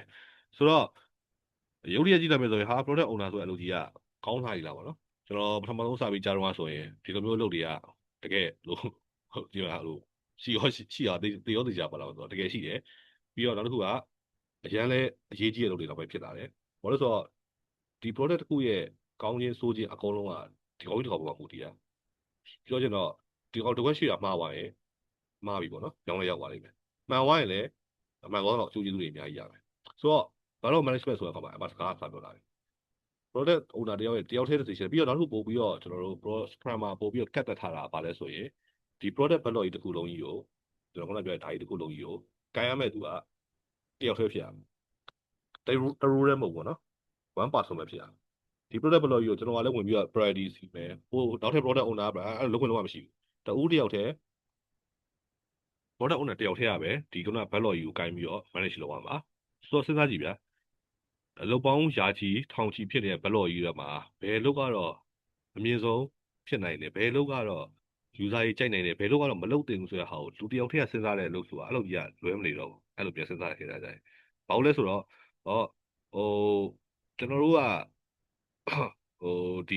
ီပြောရမယ်ဆိုဗျာဖះလည်းမဟုတ်ဘူးဗျာကော်လည်းမဟုတ်ဘူးအနာဂတ်ကိုကြိုးမြင်နေရတဲ့လူလည်းမဟုတ်ဘူးကြိုးမြင်နေတဲ့ခုမှလည်း scrum ရဲ့ logic အရာ theory အရာဒီလို backlog ကြီးတစ်ခုလုံးယူတယောက်တည်းမလုပ်လို့ဆိုတာအဲ့လိုမလွယ်တော့ဘူးနော်အဲကြောင့် scrum သုံးရတာခက်ခဲဆိုတာဒီ product owner role မှာနေစပြီးပေါ်လာပြီပေါ့နော်ဆိုတော့တကယ်လက်တွေ့အသုံးချဖို့ခက်ခဲဆိုတော့အဲ့တော့နားလေရလွယ်သွားပြီကျွန်တော်အခုရှင်းပြလိုက်ဩ product owner ဆိုတာဒါလုပ်တဲ့ကောင်ကြီးပဲလားသူလည်းနားလေသွားပြီကဲဟုတ်ပြီလုံးတော့ကွာဆိုရင် product owner ဖြစ်မဲ့လူယူရမယ်ဟာဒါခက်ခဲလိုက်ဒီလို vision ရှိမဲ့လူဆိုတာဒီကွက်ထဲမှာဘယ်လောက်ရှိမလဲဒါကြောင့်ခုနပြောလို့ပဲဟို junior role မရှိဘူးဆိုတာဒါလည်းပါတာပေါ့နော်အဲ့တော့တခါရဲ့ senior role အဲ့တော့လုံးသက်ထက်ကဘယ်လောက်ရှိသေးပြီအဲ့တော့ကျွန်တော်ကလုံးသက်ကိုအကုန်လုံးexperience မရှိတဲ့လူတွေကိုဘာနဲ့ဖြစ်စေချင်လဲဆိုတော့ assignment နဲ့ဖြစ်စေချင်တာပေါ့နော် assignment ဆိုရင်ကျွန်တော်ကခုနကျွန်တော် assignment ပထမဆုံး day မှာပေးထားလို့ပဲဘယ် product ကအားနည်းချက်တွေရှိနေတာဒါမျိုးတွေဒါဆိုရင် product ကိုဘယ်လိုဖန်တီးမှာ assignment ကိုနာနာရေးလုပ်သွားတယ်အဲ့ဒါတကယ် experience နဲ့နေလန်းကလည်းသိမကွဲဘူးပေါ့နော် experience ဒီတိုင်းပဲအဲ့တော့ assignment တွေတော့ရပါဘူး product basis ဆိုတာကြီးကကိုတိစောက်ပြီးသွားပြီအဲ့လိုဖြစ်သွားတဲ့ခါကျရင်ကိုယ့်လက်ထဲကိုဒီလိုမျိုးမြောင်များဆိုတော့ ticket ရှိတဲ့ product ကြီးလာထည့်ပေးဆိုမှကိုကတိတ်ဆိတ်ပူကြမလို့တော့ဗျာပြောချင်တာဟိုအေးစစ်စစ်လေးစပြီး manage လုပ်လို့ရတယ်ဒါ product owner အခက်အခဲတွေကျွန်တော်စပြီးတော့ပြောပြတာပါနော်ဒီလိုမျိုးရာထောင်ကြီးထောင်ကြီး story တွေအကုန်လုံးကို manage လုပ်ရတယ်ဆိုတာအမှန်တော့မလွယ်ဘူးကိုယ့်ရဲ့ software တစ်ခုလေးနဲ့ product ကမြောင်းလေးရောက်သွားနိုင်တယ်ဟိုးအပေါ်ကြီးလက်တက်သွားနိုင်တယ်ပေါ့နော်ဒါတစ်ခုရှိတယ်နောက်တစ်ခုကဘာလဲဆိုရင် product owner ဆိုတာကျွန်တော် level 3ကလာတာဒီ feature ရဲ့ bug တွေဆိုတာကိုကျွန်တော်နည်းနည်းလေးနားလည်နေတယ်ဆိုတော့ညာလဲ technical နဲ့ဆိုင်တဲ့ခါကျရင် product owner တွေတိုင်ပတ်တာများတယ်တချို့ကဗျာ business knowledge ကလာတယ်တချို့ရောက်လည်းeco တွေပါပြီးလာတယ်ဟိုအကုန်လုံးက product owner အကုန်လုံးက computer science ရဲ့ပြီးရကောင်တွေမဟုတ်ဘူးလေဆိုတော့ technical ခါကျရင် developer ကကိုယ့်ကိုပြန်ပြီးနှက်ချလို့ရတယ်ဥပမာပြဟာဒီလောက်က အရင်ရေးကြည့်နေပြီ priority တင်မှရမယ်ဆိုပြီးတော့ကျွန်တော်ကသူပြောတဲ့စကားရေးပြီးတော့ backlog ကြီးတွေကိုသွားအလုပ်ကြီးကိုထိဆုံးပေါ်သွားတင်ဒါမျိုးတွေဆိုရင်အဲ့လို developer နှက်ချလိုက်မှခံရရင်ကို product owner ရဲ့ authority ဆိုတာလေးသွားအဲ့တော့ product owner ပြောတယောက်ဖြစ်ပြီဆိုလေ technical knowledge ကလည်းမရှိဘူးဆိုတော့30%လောက်ရှိတော့စပြီးလိုအပ်လာပြီပေါ့နော်ဆိုတော့ထက်စိတ်မပူအောင်ပြောရရင်ကျွန်တော်တို့ဒီမှာ technical knowledge အကြောင်း30%လောက်က28လောက်ကျွန်တော်ထပ်ပြောမှာဥပမာဖြစ်ဘယ်လို high ပါမလဲဆိုရင်front end ဆိုတာပါလဲ back end ဆိုတာပါလဲ API ဆိုတာပါလဲ server ဆိုတာပါလဲ DevOps တွေပြောနေတဲ့ CI/CD ဆိုတာပါလဲ database ဆိုတာပါလဲပြီးတော့ technical test တွေကိုပေါ်ပြီအဲ့တော့ဘာအထိအာမခံလို့ရရဲဆိုရင်ကုတ်တော့အဲ့လောက်ကြီး developer လောက်ရှင်းတော့မရေးနိုင်ဘူးဒါပေမဲ့စကားကိုတော့ developer နဲ့ရှင်းပြီးပြောနိုင်သွားပြီဒီ level လေးကျွန်တော်ပြောပြသွားမယ်ပေါ့နော်ဘာလို့ဒီကတကယ်အားနည်းချက်ကြီးဖြစ်နေတယ်အားနည်းချက်ကြီးဖြစ်နေတဲ့အတွက်ပြီးတော့ဟိုတချို့ product owner ဆိုရင် developer နဲ့ပြောပြီးဆိုရင်အင်အားကိုမရှိလို့ဖြစ်သွားရှိတယ်ပေါ့နော်သူကtechnical test တွေအလုပ်တွေလူရှင်းပြရတာလည်းဘာလို့ရမလဲမသိဖြစ်တာကြီးပေါ့နော်ဒါမျိုးတွေအားလုံးကျွန်တော်ဖြည့်ပြသွားလို့ရတယ်နောက်တစ်ခု knowledge acquisition အကြောင်းလည်းပါတယ်ပေါ့နော် knowledge acquisition ကျတော့ထားပါတော့ဗျာခင်ဗျားတို့ကိုယ်ပိုင် product လုပ်ပြီးဆိုရင်ကိုယ်ပိုင် product တစ်ခုပဲလုပ်ချင်တယ်ပဲထားအဲ့ product ကို payment နဲ့ရှင်းတော့မယ်ဆိုရင် payment တွေကိုဘယ်လိုချိတ်လို့ရရင်နီးလန်းနေဆိုတာဟို ဘယ်လိုပြောရမလဲ single source တစ်ခုတည်းကနေမသိနိုင်ဘူးဗျာ။ကျွန်တော်စီရနေဆိုရင်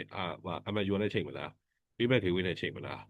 ကတ်တွေနဲ့ချိန်မလားဒါမျိုးတွေ acquisition တွေကိုအားလုံးကိုကျွန်တော်ထိုင်ပြောပေးနေတယ်ပေါ့နော်ဆိုတော့ product owner ဖြစ်ရှင်တဲ့လူတွေအတွက်ဆိုရင်တော့ကျွန်တော်ပို့ပြီးတော့ဒီလေးတော့ပြောလိုက်မယ်ဒါပေမဲ့ကျွန်တော်ကဘယ်လိုပြောရမလဲ TVCC တနားကြီးအချိန်ပြီးမှတော့မဟုတ်ဘူးဂျိုကြားပတ်ကပ်ပြီးပြောတော့မှာပေါ့နော်အဲ့တော့ကိုတကယ်ပို့ပြီးစိတ်ဝင်စားတဲ့လူရှိရင်ကျွန်တော်တို့ကျွန်တော် personal လာမေးလို့ရတယ်အတိအကျပါနော်ကျွန်တော်ကိုဖြည့်ပေးမယ်ပေါ့နော် okay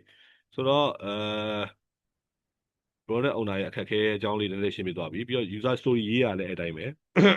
ပုံမှန် feature တွေပုံမှန် web တွေလောက်ကို user story ရေးရလွယ်ပေမဲ့ technical နဲ့ဆိုင်တဲ့ကိစ္စကြီးရေးရတော့မယ်ပို့ဆိုတာဗျာကျွန်တော်ဆိုရင်အခက်အခဲပေးရစတယ်လဲဆိုရင် final နဲ့ကိစ္စကြီးရေးရရင်စတိုင်းပဲပေါ့ final flow တွေကကိုယ်တိတ်ကနားရရမဟုတ်ဘူးလေကိုယ့်ရဲ့ background experience computer science ရဲ့ဆိုတော့ technical ကကျွန်တော်လည်းတော်သေးပြီမယ်ကျွန်တော်အခက်အခဲကဘာမှသွားတွေ့လဲဆိုတော့ final နဲ့ပတ်သက်ပြီးသွားတွေ့ပြီ final ကလိုချင်တာကသူ settlement flow တွေလိုချင်တယ် general ledger flow တွေဆိုကျွန်တော်ကစပြီးယူလိုက်ပါတော့ဘာပြောနေရပါတော့ final stand နေကြတယ်အဲ့တော့ကျွန်တော်အမှစပြီးလေ့လာရတယ်မျက်လုံးနဲ့မြင်အောင်ကြည့်ရတယ်အဲ့တော့ဒီတိုင်းလေးအပေါ်ရန်ရှိမယ်ဆိုရင်တော့ product owner လောက်ကနည်းနည်းကောင်းသလိုဆိုပေမဲ့တကယ်တော့တဲ့ခါကျရင်တော်တော်ဆိုးဝါးလာရပါတော့ domain knowledge တွေအများကြီးလိုလာတယ်ပြီးတော့တခြားလူပြောတဲ့စကားကိုကိုယ်ကက်ချက်လုပ်နိုင်ရမယ်ဘာအကြောင်းပဲပြောပေါ့နော်အဲ့တော့ပို့ပြီးတော့လေးလာရတာတယ်စိတ်ဆင်းရဲမှုတွေများလာဒါမျိုးတွေရှိရပါတော့နောက်တစ်ခု stakeholder တွေနဲ့ဆက်သွယ်ရလဲ stakeholder ကကိုပြောလို့ရရင်တော်သေးတယ်ကိုပြောလို့မရတဲ့လူတွေဆိုရင်ကိုက development ဘယ်လိုကာမလဲပေါ့နော်ဥပမာထားပါတော့ဗျာကျွန်တော်တို့ရဲ့ CEO ကလုပ်ချင်တဲ့ကိစ္စဆိုရင် CEO ကိုလည်းကျွန်တော်က product owner တယောက်နဲ့ဘယ်လိုသွားညင်မလဲပေါ့နော်ဒါမျိုးတွေဖြစ်လာတယ် CEO ကိုဘယ်လိုလက်ခံအောင်စကားပြောရမလဲဒါမျိုးတွေကျွန်တော်ကစူးစမ်းအားထုတ်ရတယ်များလာပါတော့နောက်တစ်ခုက acceptance criteria တန်းဆိုတဲ့ကိစ္စတော့အဆိုးဆုံးပဲကိုလိုချင်တာကခုနပြောလို့ဒီ sorry ဒီချက်ဒီမှာဆို1 2 3 4 5ချက်ဗျာ6ချက်ဗျာ6ချက်ကျွန်တော်ပြီးကျင်လို့ပြောလိုက်တယ်ဒါပေမဲ့ developer ကျွန်တော်3ချက်ပဲလုပ်ပေးတယ်နောက်3ချက်ကိုမလုပ်ပေးဘူးကျွန်တော်သွားပြောလည်းမလုပ်ပေးဘူးဆိုပြီးအဲ့လိုညစ်နေတဲ့ဟာမျိုးရှိတယ်ညစ်နေတဲ့ဟာမျိုးဆိုသူကလည်းတမင်သက်ညစ်တာမဟုတ်ဘူးတခြားလုပ်တွေလုပ်ဆိုင်အများကြီးရှိတယ်ဒီကိစ္စ3ခုအနေနဲ့က customer တွေအတွက်သူမလိုတော့ဘူးလို့သူခံစားရတယ် developer ကအဲ့ကြောင့်သူမလုပ်ပေးတော့ဘူးနောက်လုပ်တစ်ခုပဲသူကူးပြီးလုပ်တော့မယ်အဲ့ချိန်မှာမဟုတ်ဘူး customer ဒါကြီးမပိုင်မကောင်းဘူးကျွန်တော်ကနားဝင်အောင် developer နဲ့ပြန်ပြောဒီလိုမျိုးတွေပေါ့နော်အဲ့တော့အလောက်ကစိတ်ဝင်စားဖို့လည်းကောင်းလို့အဲ့စိတ်ဝင်စားဖို့လည်းကောင်းထိုက်တဲ့နဲ့stress လေးတွေရှိတယ်နောက်ထပ်ပို့ပြီးတော့လေးလာမှရှိတယ်ပေါ့နော်အဲ့တော့ဒါ product owner အကြောင်းကိုကျွန်တော်ဒီနေ့တိကျလေးအကုန်နီးပါးပြောလိုက်ပြီပေါ့နော်နောက်ဖန်ကြမှာကျွန်တော်နောက်ထပ် role တစ်ခုဖြစ်တဲ့ Scrum Master နဲ့ developer ကိုဆက်ပြီးပြောပြမယ်အခုကျွန်တော်တစ်ချက်ပြန်မေးပြီးလို့ရပြီ product owner အကြောင်းနဲ့ပတ်သက်ပြီးတော့ပေါ့နော်ဘာတွေထပ်သိချင်သေးလဲတကယ်လို့အလုပ်လုပ်ငန်းခွင်ထဲမှာမြင်နေတဲ့ product owner တွေရောဒီလိုပဲဖြစ်နေလားဒါပေမဲ့ product owner အဖြစ်အလုပ်လုပ်ချင်စိတ်ရှိလားပေါ့နော်ကျွန်တော်ပါကူညီပြီးလို့ရတယ်ဒါဆွေးနွေးလို့ရပါပြီဟုတ်9မိနစ်အချိန်ပေးပါမယ်ဟုတ်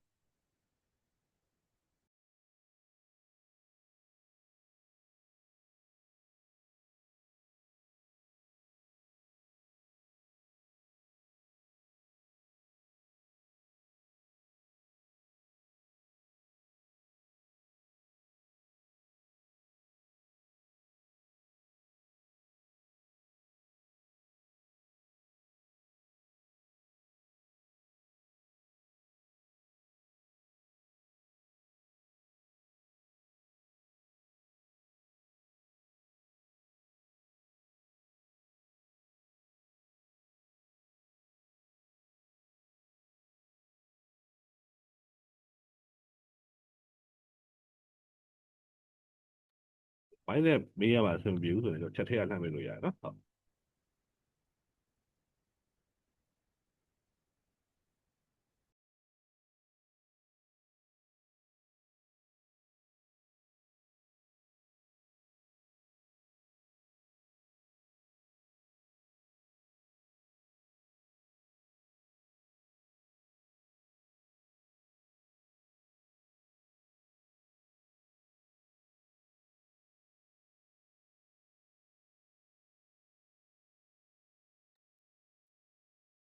ပြီးတော့ကျွန်တော် product owner လုပ်ချင်တဲ့သူရှိခဲ့သည်ရှိတော့ဗောနော်product manager ဖြစ်လို့ဆိုတော့နည်းနည်းအားကြောင်လေးပြောပေးမယ်ကျွန်တော်ဆိုရင်ဒီ2024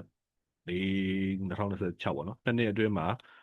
PO အနေနဲ့လုပ်ခဲ့တဲ့ product တွေ9ခုလောက်ရှိရပါတော့ဒါဆိုရင် product နေနေပြီပဲဒါကျွန်တော်ကိုယ်တင်တန်းသားတွေကိုတခါတည်းကျွန်တော်ပြပေးထားပါတော့ဒါတွေလည်းနောက်ပိုင်းဒီ project တွေအကြောင်းကိုလည်းကျွန်တော်အကုန်လုံးပြီးပြောပေးမယ်ပြောပေးပြီးတော့ဒီ project တွေမှာဝင်ပြီး join နေတယ်ဆိုရင်လည်းပေါ့နော်လောက်ကိုင်ခွင့်တစ်ခုအနေနဲ့ join လို့ရအောင်လဲစီစဉ်ပေးလို့ရတယ်ဆိုတော့ဒီဟာအကုန်လုံးဆိုရင်လည်းကျွန်တော်ကပြောချင်တယ်ဆိုရင်ကိုတစ်လုံးမှကျွန်တော်မရေးခဲ့ဘူးဒါပေမဲ့ဒီဟာအကုန်လုံးဖြစ်အောင်ကျွန်တော်အန်တူကနေစဉ်းစားတယ် customer နဲ့ interview တွေလုပ်တယ်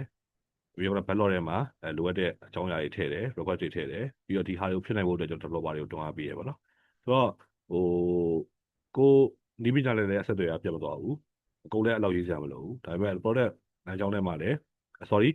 software development လမ်းကြောင်းထဲမှာလည်းအပြည့်စုံနေရလို့ချင်တဲ့ပုံစံမျိုးဆိုရင်တော့ဒီ product owner လို့ကတော်တော်ကောင်းတယ်ဒါပေမဲ့စိုးကျိုးအနေနဲ့ကတော့ကောင်းချင်းစိုးချင်းမှလည်းကောင်းခံရတယ်ပေါ့နော်အဲ့တော့ထုံးစံတိုင်းပဲကောင်းတယ်ဆိုရင်တော့ product owner တစ်ယောက်တည်းကောင်းတာမဟုတ်ဘူး developer တွေပါတော်လို့ဘယ်သူတွေပါတော်လို့ပေါ့နော်ဒါပေမဲ့ဆိုရင်တော့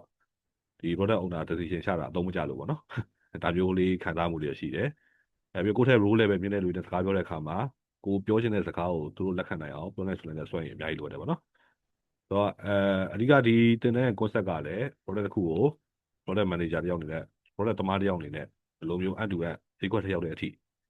ဟို drive ရှိရဥဆောင်ပြီးတော့ရုံးပြမလဲပေါ့နော်ကျွန်တော်ရဲ့ concept ကြတော့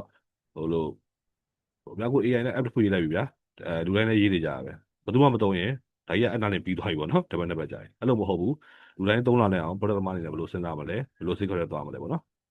တော့ okay ပါဒါလေးတစ်ချက်ကျွန်တော်ကြိုပြီးတော့ပြောထားတာပေါ့နော်သင်တန်းမှာစိတ်ဝင်စားတဲ့လူရှိရင်နောက်ပိုင်းဒီ project တွေမှာ join လို့ရအောင်စီစဉ်ပေးလို့ရပါတယ်နော်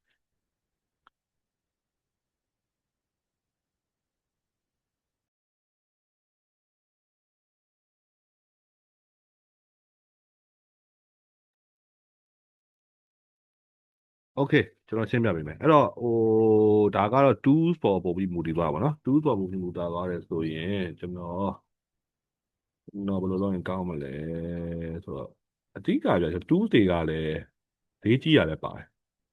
ဈေးကြီးရပါတော့ကျွန်တော်စမ်းပြီးသုံးမယ်ဆိုရင်တော့မှဟိုပါပေါ့နော်ဒီမှာနည်းနည်းလေး double လေးပြကြည့်ပါနော်တော့14ရက်အလကားပဲ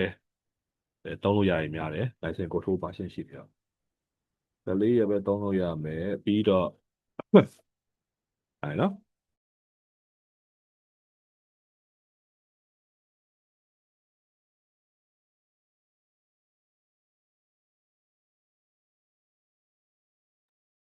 ပြီးတော့နောက်တစ်ခုကVPN လိုချင်းမလိုချင်းနေပါတော့အဲ့ဒါလည်းလုပ်လို့ရှုပ်တယ်အဲ့တော့ကျွန်တော်ကအဲ့သိစေရမှုတွေမခံနိုင်လို့ကိုယ်ပိုင် product တစ်ခုကိုလုပ်ရတယ်ဗျဒီ OS ဆိုတာဟာလေအဓိကအဲ့လို VPN တွေလိုတယ်ပတ်စံတွေတောင်းတာရဈေးကြီးတယ် project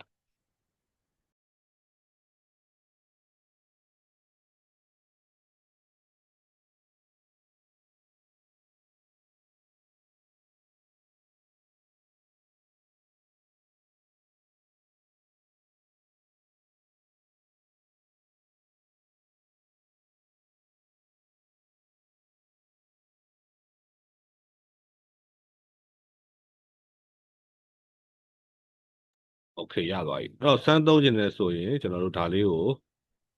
get it free ပေါ့နော်အဲ့တော့ကိုယ့်ရဲ့ account တစ်ခုနဲ့sign ဝင်လို့ရတယ်ဒီတစ်ချက်ဝင်ကြည့်လိုက်အောင်ပါဒါမျိုးဝင်ကြည့်လိုက်ပါနော်အဲ့ဒါဆိုရင်ကျွန်တော်တို့ Jira တစ်ခုရပြီ Jira တစ်ခုရပြီဒီဆိုတော့ကျွန်တော်ဒီမှာပြလိုက်သလိုပဲအခုဒါလုပ်တဲ့ကိစ္စတော့မှဆိုတော့ PBI လိုနေရပါတော့အဲ့တော့အဲ့ဒါရေးရမယ် project management လုပ်မယ်မှာကျွန်တော်ကိုလည်းပြောတဲ့ Kanban ဆိုတဲ့ဟာအစပေါ်လာပြီနော် Scrum သုံးပါလား Kanban သုံးပါလား project management သုံးပါလားကျွန်တော်က Scrum ပဲသိရ Scrum ပြောထားတယ် Scrum ပဲသုံးမယ်name space ဆိုရင်ရတယ် my project management တင်ပေါ့နော် management တင် get started what type of what do you need feature လား test လား story လားကျွန်တော်ကပြော story ရေးရတာဒါတွေပေါ့နော်အမှန်တော့လိုရတော့အကုန်လိုတယ်အကုန်လုံးကျွန်တော်ချစ်လိုက်မယ်လိုက်မယ်ချစ်လိုက်ပြီးတော့ဒီမှာ next ဒါကြော်လိုက်မယ် next okay အဲ့တော့ဒီသုံးတက်ချင်တယ်ဆိုရင်ကျွန်တော်တို့တခါတည်း do this later ပေါ့နော်နောက်မှတော့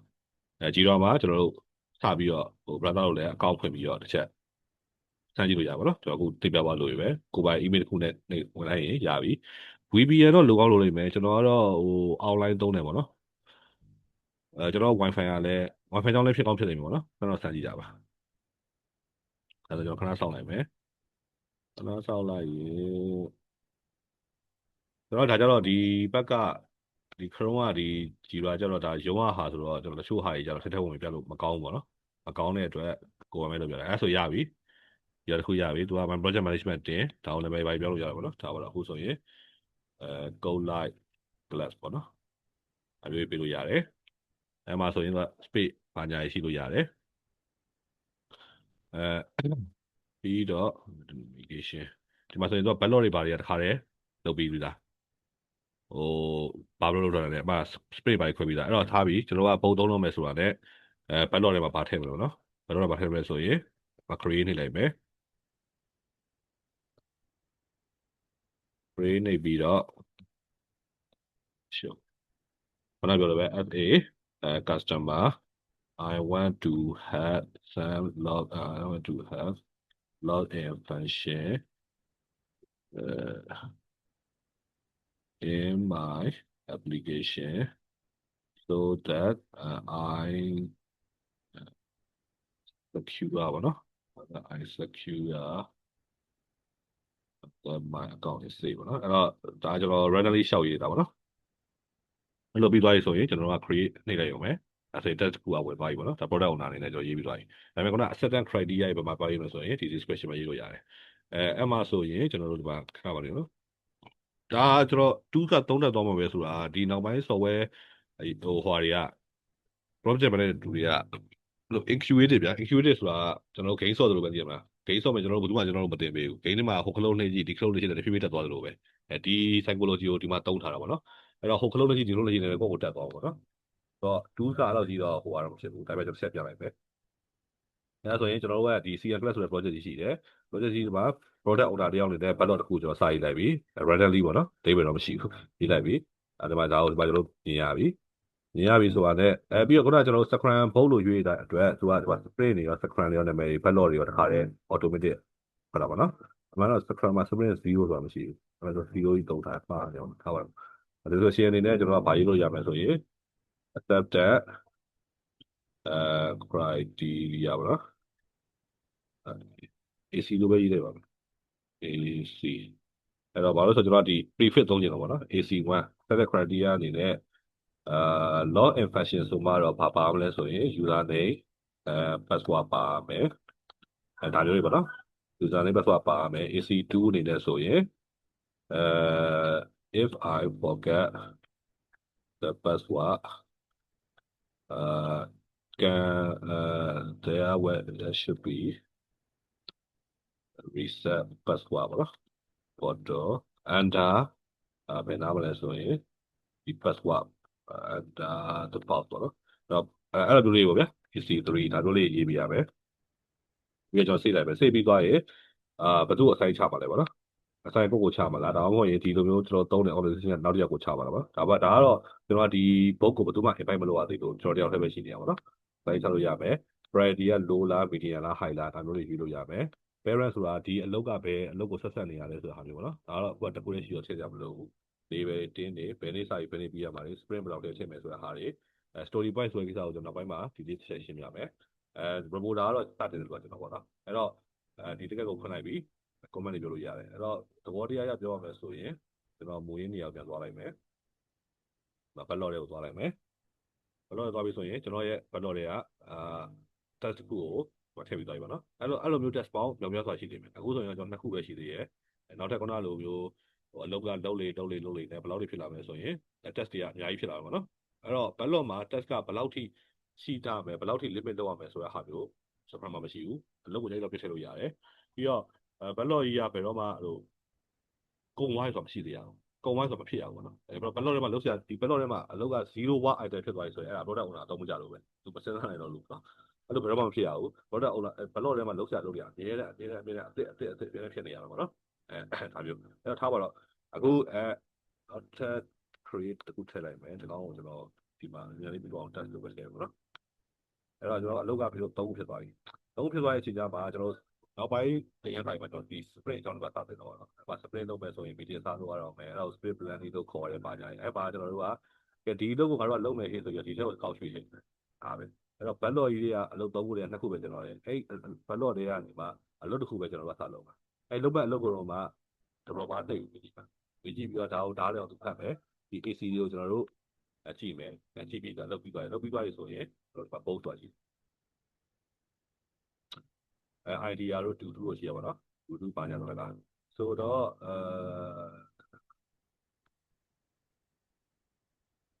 ဒီပါ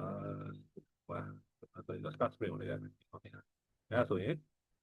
ကျွန်တော်တို့ဒီအလုပ်ကိုဆက်လုပ်မယ်အလုပ်ထဲမှာပါသွားတဲ့ဟာတော့တစ်ခုပဲပါသွားတာဘယ်ချိန်ကနေဘယ်ချိန်ပြီးမယ်ပေါ့နော်အဲ့တော့ကျွန်တော် start လိုက်ပြီ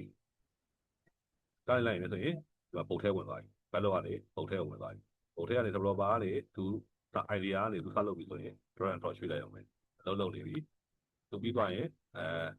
to do လေးဆိုရင်စလုပ်ပြီ in progress ဆိုရင်လုပ်နေပြီ review ဆိုရင်ဒီ ticket ကိုပြန်ကြည့်ရတော့မယ်ပြီးတော့မှ done လေးရွှေ့လိုက်မယ်ဆိုရင်ဒီလောက်ကပြီးပြီအဲ့ချိန်ကျရင်ကျွန်တော် product owner တွေနဲ့ဒီ ticket ကိုလာမယ်ဒီ post ကိုနှိပ်မယ်ပြီးပြီးရင်ဒီ ticket ကိုပြန်ကြည့်ဒီ AC တွေကိုကျွန်တော်ပြန်စစ်လိုက်မယ်စစ်ပြီးတော့ဒီ AC တွေက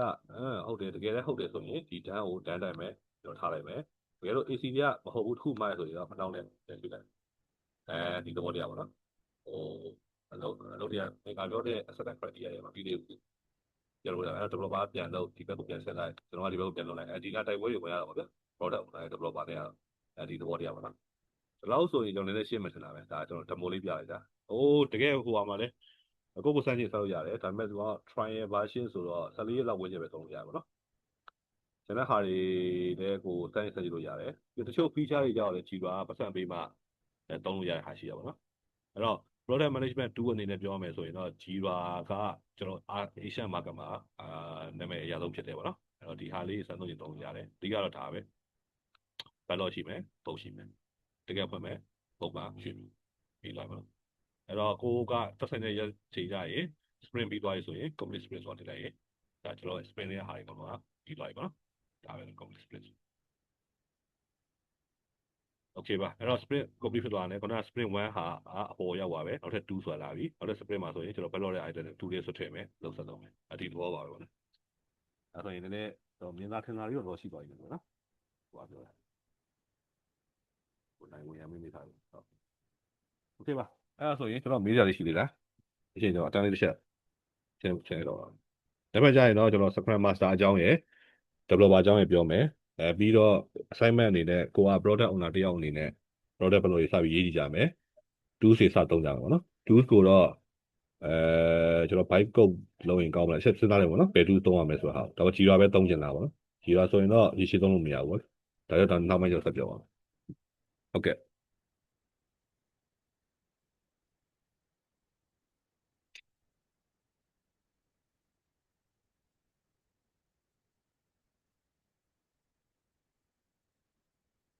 โอเคအဲ့ဒါဆိုကျွန်တော်အတန်းလေးတစ်ချက်ဆက်လိုက်တော့ပါဘောနော်ဟုတ်